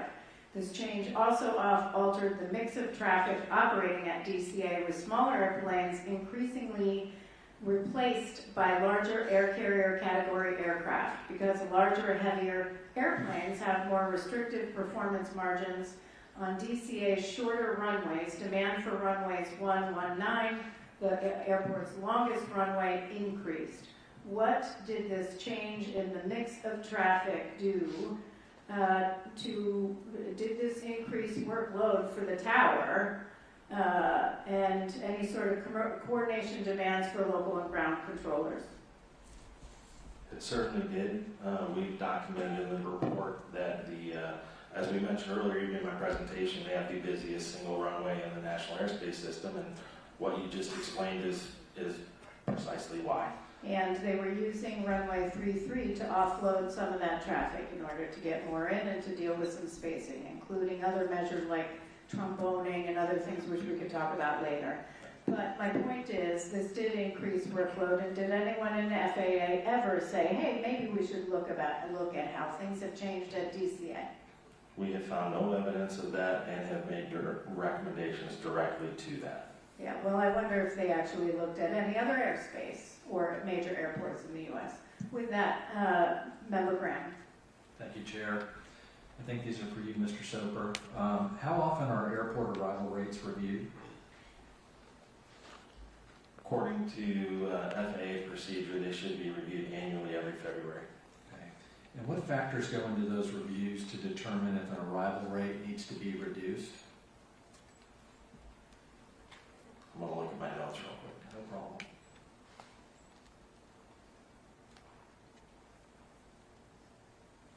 So there is a list, and that's why I knew I wanted to look at my notes. I had this list handy because I thought this may come up. So they look at a list of things that they have listed: intersecting arrival, departure runways, distance between arrival runways, dual purpose runways for when they share arrivals and departures to the same runway, land and hold shortness utilization, availability of high-speed taxiways, airspace limitations and constraints, procedural limitations for missed approach protection, noise abatement, etc., taxiway layouts, and meteorological conditions all should be considered. And all those factors in context with DCA, would you say that every one of those factors was in play with the arrival rate at DCA? I think our staff concluded that it does not appear that, and we have focused recommendation for that very thing. Okay, We great. think it needs to be reviewed. Can I ask for Table 18 to be pulled up? And as I do that, I know it's going to take a few minutes. I got a couple other questions before that. What was DCA's arrival rate at the time of the accident in VFR conditions? 36 at the time of the accident. Okay. Did the FAA lower DCA's arrival rate in the years leading up to this accident? There had been temporary lowerings of their arrival rate, but nothing's permanent. Were there requests made to the FAA to lower the arrival rate at DCA prior to this accident? Yes. Can you explain in detail the request that was made to the FAA to lower the arrival rate, and when that was made, and who made it, and why did they make it? Yes, in May of 2023, actually, as we heard in our investigative hearing, and we spoke to this individual as well as part of our post-accident investigations, the air traffic manager from Potomac TRACON submitted a request to lower the arrival rate, specifically due to the fleet mix change that had occurred over the years, and the fact that it didn't appear the arrival rate had been reviewed in quite some time, as well as the challenges they were having with miles and trail and being able to provide adequate miles and trail, and the limited constraints they have on the surface area there. It was getting difficult to be able to keep up. So they submitted a request to lower the arrival rate at that time. And how did the FAA respond? We were unable to locate the final, but ultimately they did nothing in response to that. What's the arrival rate today after the accident? It is 30 today. Okay, so they lowered it now, but they didn't in 2023 after the request. Correct, and it has fluctuated since the accident. You got table 18, please put that up there. You can see there. This is the percentage of flight offloaded per year to runway 33 when landing in the northbound configuration. Is that correct? I'm not sure, it's not that they necessarily the numbers that were offloaded, but it is the percent of usage of runway 33 in total operations. You see it's used a little less now. Can you explain why? Absolutely. I mean, that's the fleet mix that we keep talking about. Different type of aircraft. Less aircraft can take that runway because of its shorter distance. Okay. I know you had are there any other ways that a controller can offload going to runway 1 other than runway 33? Sure, there are mitigations that a controller can apply, whether it's speed adjustments, some sequencing. They can even give turns. I know the chair mentioned tromboning, which is something that occurs out in the radar airspace, but turns and speed adjustments can, but they're not as effective. So they use 3.3 most often because it works very well. Okay. And I know you had a very good presentation on the slot program and the front end loading and back end loading and all that. My final question for this round here is, if we put this all together, what impact does a higher arrival rate than an airport can sustain, less alternatives to offload traffic due to larger aircraft and compressed airline scheduling have on air traffic controllers? It increases all of their workload and increases risk. And it also makes them have to do squeeze plays and make it work? A lot of mitigation activities. Okay. Thank you. Member Amen. So in that regard, we heard some testimony earlier that the local controllers stated they were a little overwhelmed about 15 minutes before the actual crash. Then we also heard that 90 seconds before the volume had actually increased. How does a controller get out of that situation? The controller could have asked to have the positions deconfined. And I guess from a practical point of view, you've got people that are in the tower working at that moment, and then you've got people that are in a break room that are several floors below. Is that correct? Correct. So if I'm 90 seconds, my volume picks up, and I say I need help, how long is it going to take to get somebody up there to help them? It could take minutes. But he could also rely on the assistant local control and also the operations supervisor to act as extra set of eyes and to assist in any way that they could in terms of monitoring traffic until somebody could get up there for relief. But the assistant local controller was already supposed to be the other set of eyes, right? She was an extra set of eyes, yes. Had she known that the controller was overloaded and needed help, she also could have potentially stopped writing down helicopter information and also started monitoring traffic for him if he felt that there was an area that she needed to focus on. And in this case, the role of that supervisor is to be monitoring all of this. Is that correct? Yes. So what role did they have in monitoring this? They were on station for 4 hours, and I know we kind of talked about that, but in this case, the supervisor should be the one who starts to realize it before anyone else, right? Yes. Which is why we've recommended the threat and error management training, which we believe would help with that, as well as a risk assessment tool that they can use in real time. So was that supervisor the one that actually received it out of the 5? He received a workshop with that same name a year or two before. I think it was 2014. So it was technically before the 2017 response that we had from the FAA. So we don't know what was included in his 2014 training. And so it sounds like he's been around for a long time. He was hired in 2011. Okay. I guess how does someone monitor whether a supervisor is actually actively supervising? There would be no one there, I guess, in real time monitoring the supervisor. So there's no real way of knowing if these supervisors are actively engaging unless it's brought up in other reviews. Is that correct? Correct. I'm going to go to just, and this is for a reference for later. I've got a reference that we can pull up, and I don't know if we need it. I think, Brian, you know, 14 CFR 91.123. Whenever it talks about ATC clearance obtained. Great, thank you. it says no pilot in command may deviate from that clearance unless an amended clearance is obtained and an emergency exists or the deviation is in response to a traffic alert and collision avoidance system resolution advisory. So I guess my question is, in that regard, we're going to talk about TCAS and ADSB later, but in this instance, if they had gotten some type of warning, the pilots, could they have made any change? Or does it have to be what ATC actually tells them? Now, the pilot is always in final command of the aircraft, and in that case, I think we're talking about a traffic advisory or a collision avoidance alert to them with resolution advisory, and in that case, it meets that exactly where they will respond to that and they can break away from that clearance. Okay. And we may get to that in the next section. Do we know what the ATC scope showed at the time that this incident occurred? Because I know we've had discussions about whether it rounds up and rounds down. Yes, air traffic altitudes displayed on radar are rounded to the nearest 100 feet. And at the time of the closest time to impact that we can see there, the helicopter was shown at 300 and the CRJ was shown at 200. Wait, You I got that reversed? got that wrong. Hold on. Let me check that.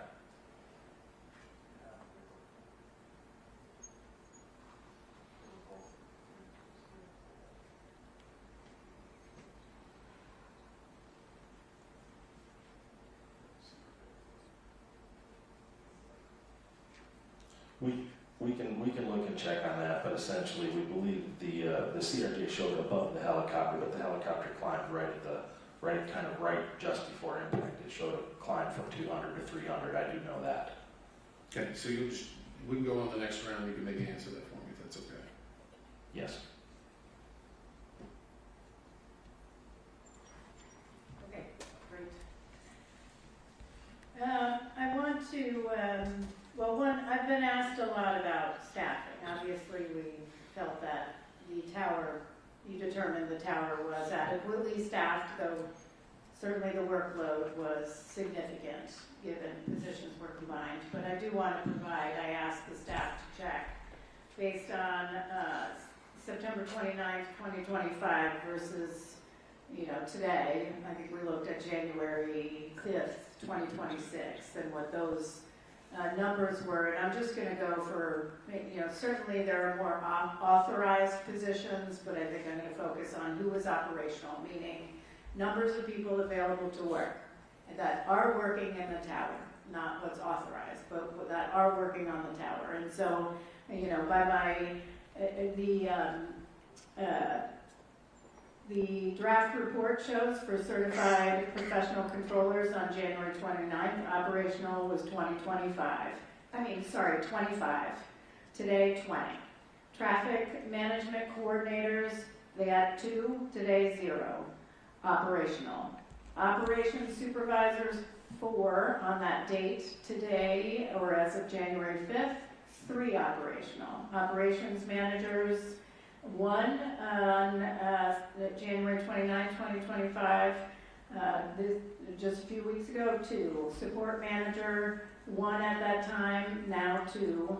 Air traffic manager, still at 1 temporary, was what existed on January 29, 2025. Today, still 1 temporary. Staff support specialists, although authorized to have 3, there are 0. So by my calculations, you actually have a lower number of personnel today that are operational in the tower than existed on January 29th. It's not a question, it's just we provide that in the report, and so we're not going to talk about it, but I want to make sure that folks are aware of that. Certainly there are several trainees in the process, but we are at a lower number than we are today that are operational. With respect to the facility level, I do want to get into that. Talk about a little bit on, it was a level 10 facility, now it's a level 9. Why was it changed? It was due to a change in the way they computed traffic counts. So they had traffic counts for Potomac Tracon, they had traffic counts for the tower, which included helicopters, And at some point, they said, you know what, we're going to give all those counts to Potomac Tracon. We're going to take it away from DC Tower. Once they took those counts away, the level decreased to a 9. That is correct, and Potomac's increased to a 12. And Potomac's increased to a 12. Here's my question. Is there a difference between the traffic that Potomac Tracon handles and the amount of traffic DCA Tower handles, or is it the same traffic? They're still operating the same traffic in the same manner they were prior to the change. Exactly. So this change was made, they downgrade the facility. Obviously, you're talking about things like cost of living and other things like that. But from a safety standpoint, how does that decreasing a facility, a tower level, decrease safety? How does it impact safety? As we mentioned in the report, the biggest thing that happens there is they cannot attract the experience or get the talent into the facility that is needed to run a very complex air traffic control operation.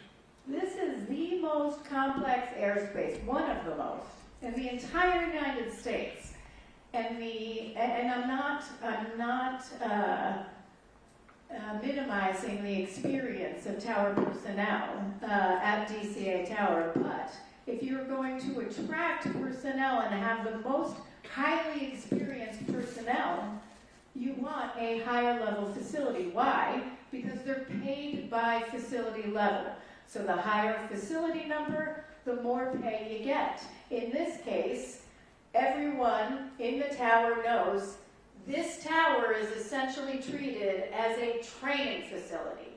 You come in, you do a little bit of time, then you go out after you get your time because you want to go get paid at a level 10, 11, 12 facility. So it is a pass-through. They can't attract people here, which is a problem, and which is why we're making some recommendations on that. Member Grant. Thank you, Chair. Mr. Soper, is there a minimum distance between converging aircraft where a controller can approve a request for pilot-applied visual separation, or do controllers have the latitude to approve requests for the pilot-applied visual separation whenever they deem appropriate? So when a controller is going to approve the application of visual separation, they must have approved required standard separation prior to that. So in the case of DCA, they're Class Bravo airspace between a helicopter and a VFR helicopter and an IFR fixed wing. They would be required to have 1.5 miles of separation or 500 feet vertical separation, and before up until the point they approve visual separation. Okay. And so after the pilot-applied visual separation is approved in Class B airspace, you said it's the minimum steps 1.5 miles and 500 feet, correct? Not after it's approved, prior to Okay. approving it. Once it's approved, then it becomes the pilot's responsibility for that distance. Is there a distance in there that if they decrease that range, that's something the controller has to do at that point? No. Okay. So when would a controller make a safety alert? Anytime the controller observes an aircraft that they believe to be in unsafe proximity to terrain or another aircraft.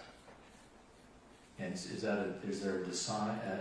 not a designated distance or vertical separation for that, is that correct? That is correct. That's correct, okay.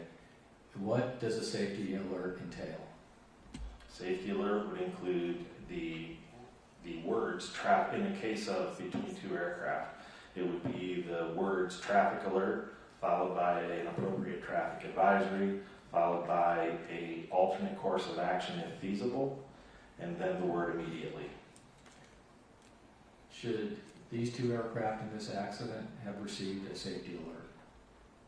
Yes, we've stated that in ours, or in the report, that the controller should have issued a safety, would have been the most appropriate thing at that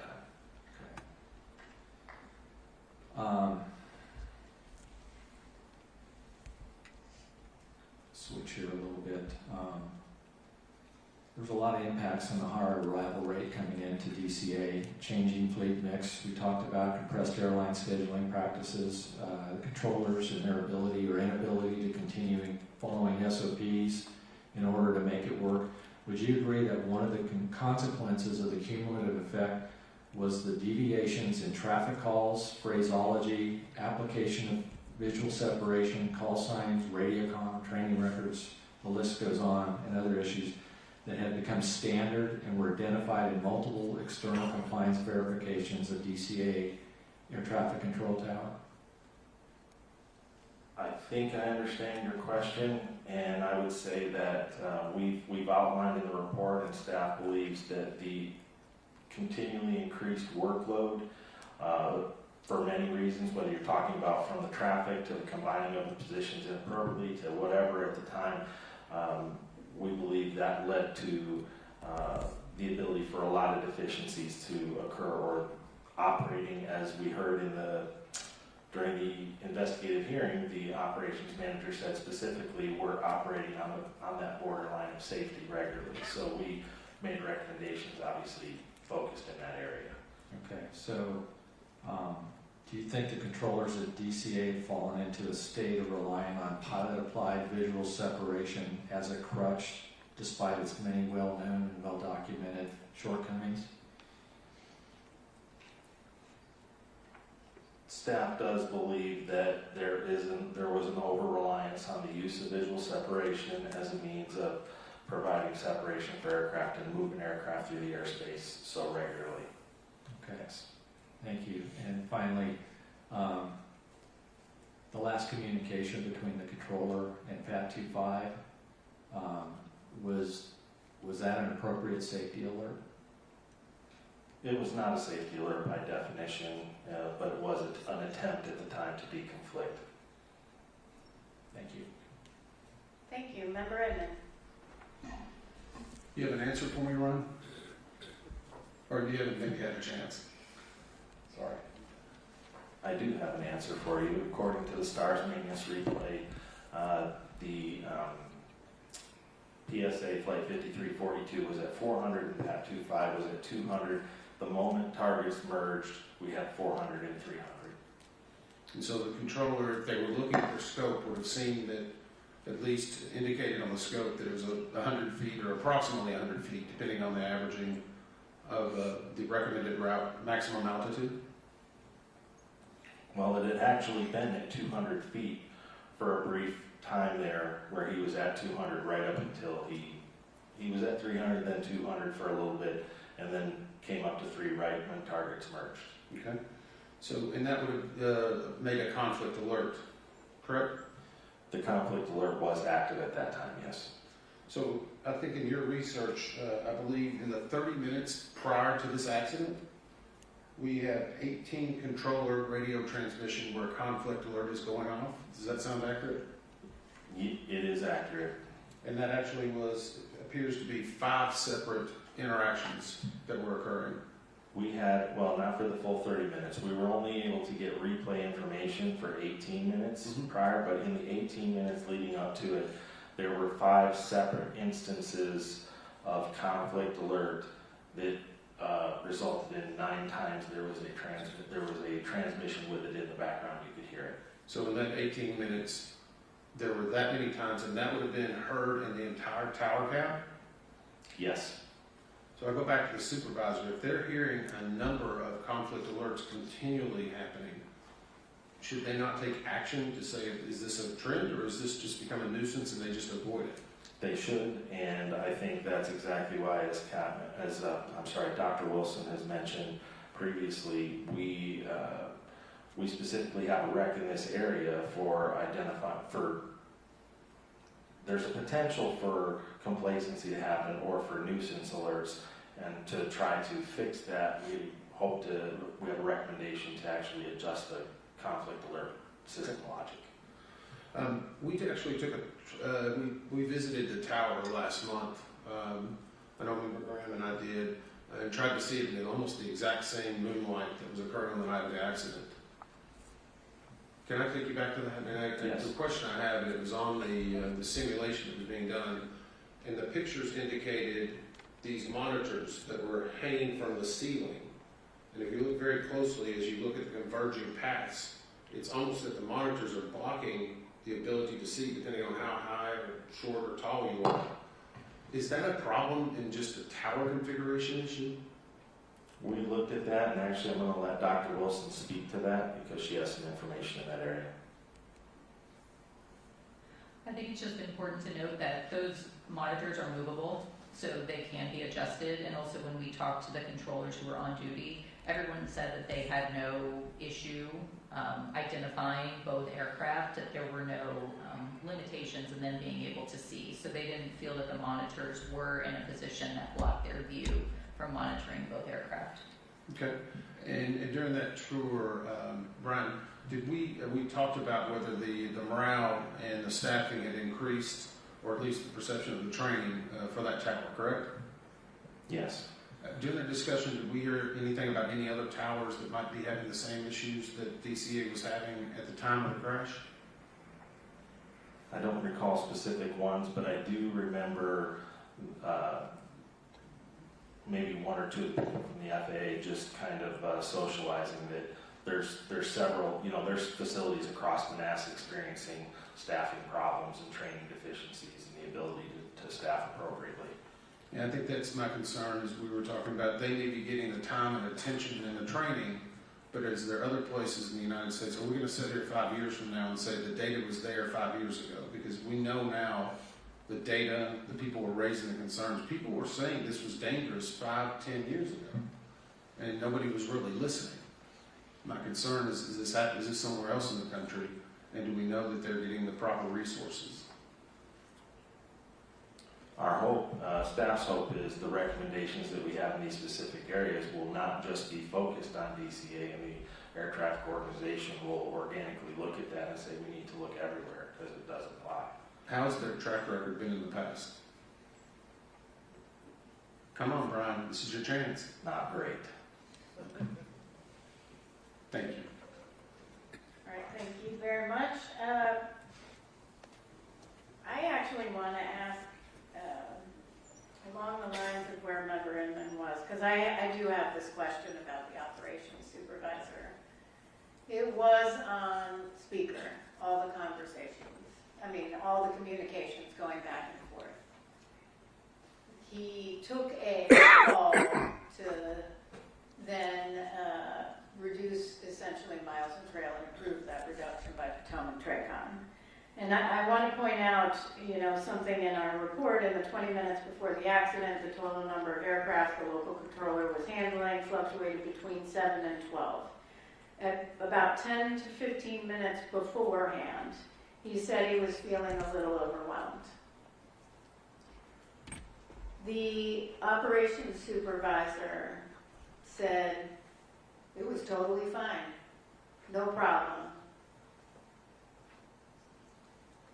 I was a little bit surprised by that. Even if you have procedures in place on decombining, how do you even capture to one person, he's fine, to that local controller who's busy, and maybe doesn't have 2 seconds to say, hey, let's deconflict, while the operations supervisor is listening to all of this. Everybody in the tower is hearing it. How is that not complacency?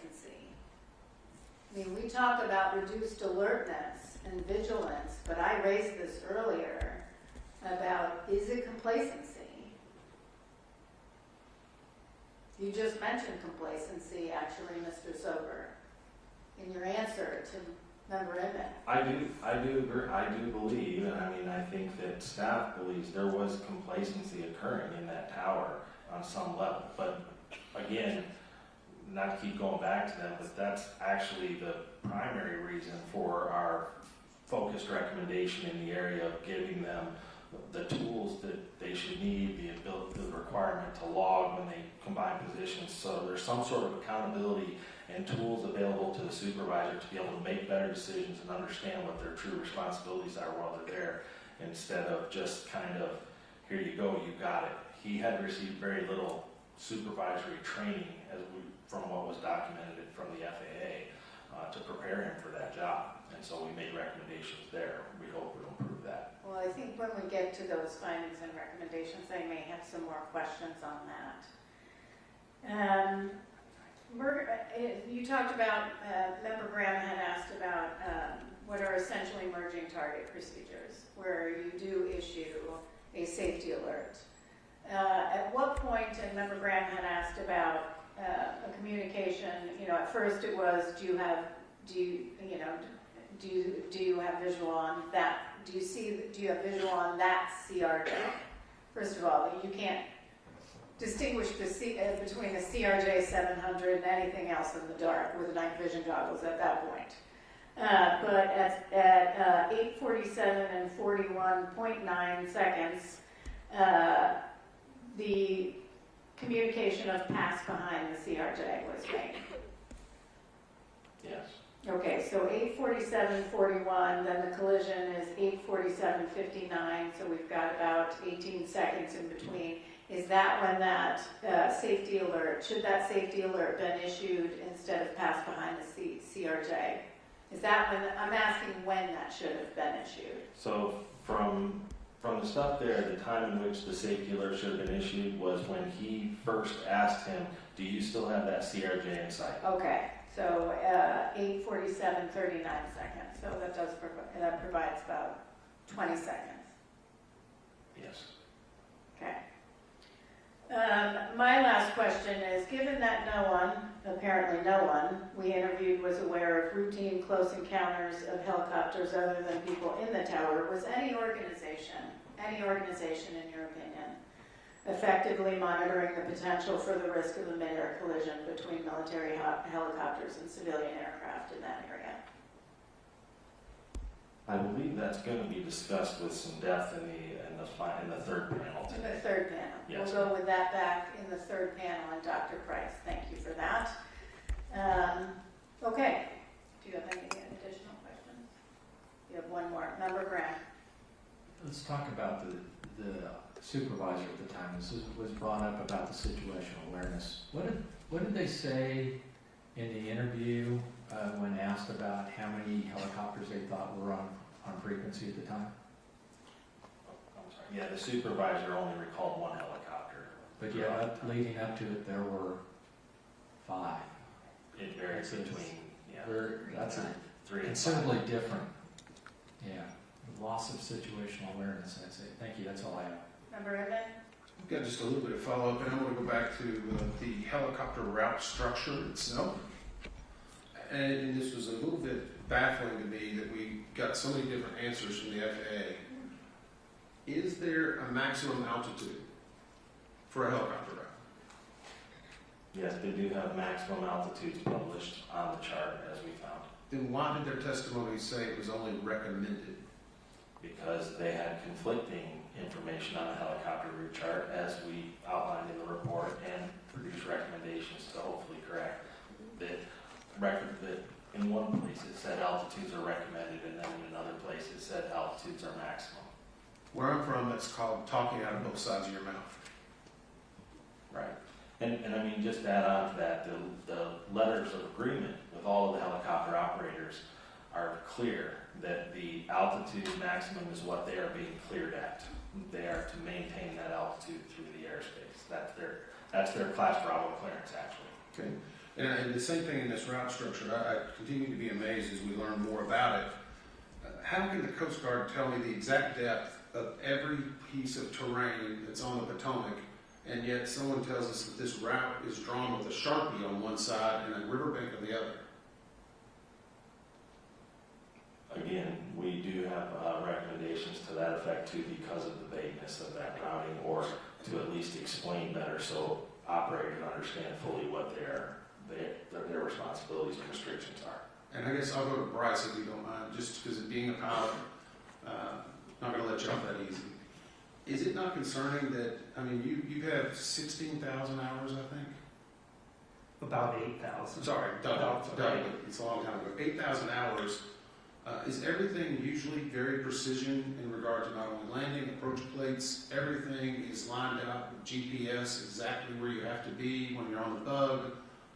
IFR, is that not just a science that's defined? In the instrument flying world, it is very regulated, and yes, and it was disturbing to see that these helicopter routes had no lateral boundaries and the confusion on the charts with regard to altitudes. So it was set up for failure just by the administration of what they were telling the aviators. It was most certainly not clear, and there was a misunderstanding about what those routes also provided, which we'll, I think, discuss in more detail in another panel. Thank you. Just a few for me. Dr. Kyrgill, why is it important? You know, obviously, we were not concerned about anybody having been impaired by alcohol. We didn't think that was the case here. But, you know, time and time again, they're not doing testing. It wasn't just the UPS crash in Kentucky, but it was Austin, Texas, any number of investigations that we've conducted where time and again they're not doing testing. Why is it important to do testing? Well, doing testing provides us with investigative information, obviously, but beyond any single investigation, a primary intent of drug and alcohol testing is to identify and deter use of certain prohibited substances, as well as abuse of alcohol, with the recognition that that can impair performance of safety and security sensitive duties. So anytime you have a systemic barrier to this getting done on a regular basis, routine basis as required, that's a safety issue. It's a significant safety issue, and it's one that could be left unchecked if they are not doing the required testing. That's correct, and that's why we have proposed several recommendations to try and close this loop and make sure that this testing that's required is actually being done. At the hearing, Mr. Fuller had stated, well, they didn't do testing because no one was in the tower. Mr. Soper, how long after the collision was somebody in the tower from FAA? Within minutes. 18 minutes, Yes. specifically. Yes. He also stated that they weren't quite sure there were any fatalities, and that drug and alcohol testing was required when they can confirm fatalities. We know that's not the only. Was it clear there was substantial damage? Was anyone unclear that there was substantial damage? Anyone? I think beyond what's obvious in this case, the important thing to point out, as you say, is fatalities were not necessary for testing to be required. That's right. That's correct. I have one last question for Mr. Soper or Mr. Banning, whoever wants to respond to this. We have significant traffic changes over time. We have no one who reviewed the routes. We have routes designed that were not designed to ensure separation. No safety reviews. We have arrival rates increasing. We have reductions in miles and trail, including reductions in miles and trail that night, which reduced spacing.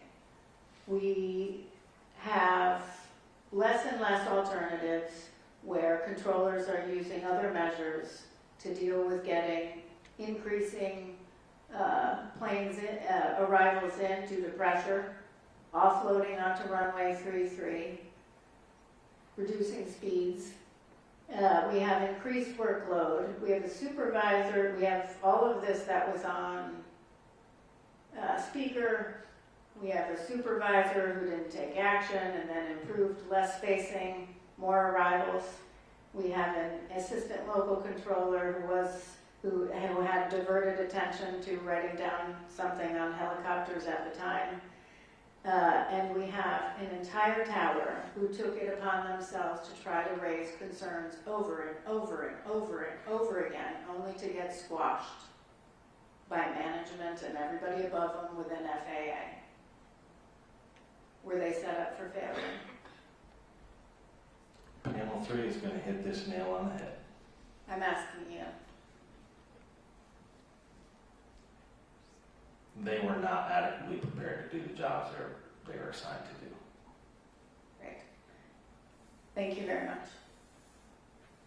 All right, that concludes our first portion of presentations and board member questions. And we are going to go to a 15-minute break. If we could come back at 12. We'll come back at 12. We're starting in at 12. Thank you.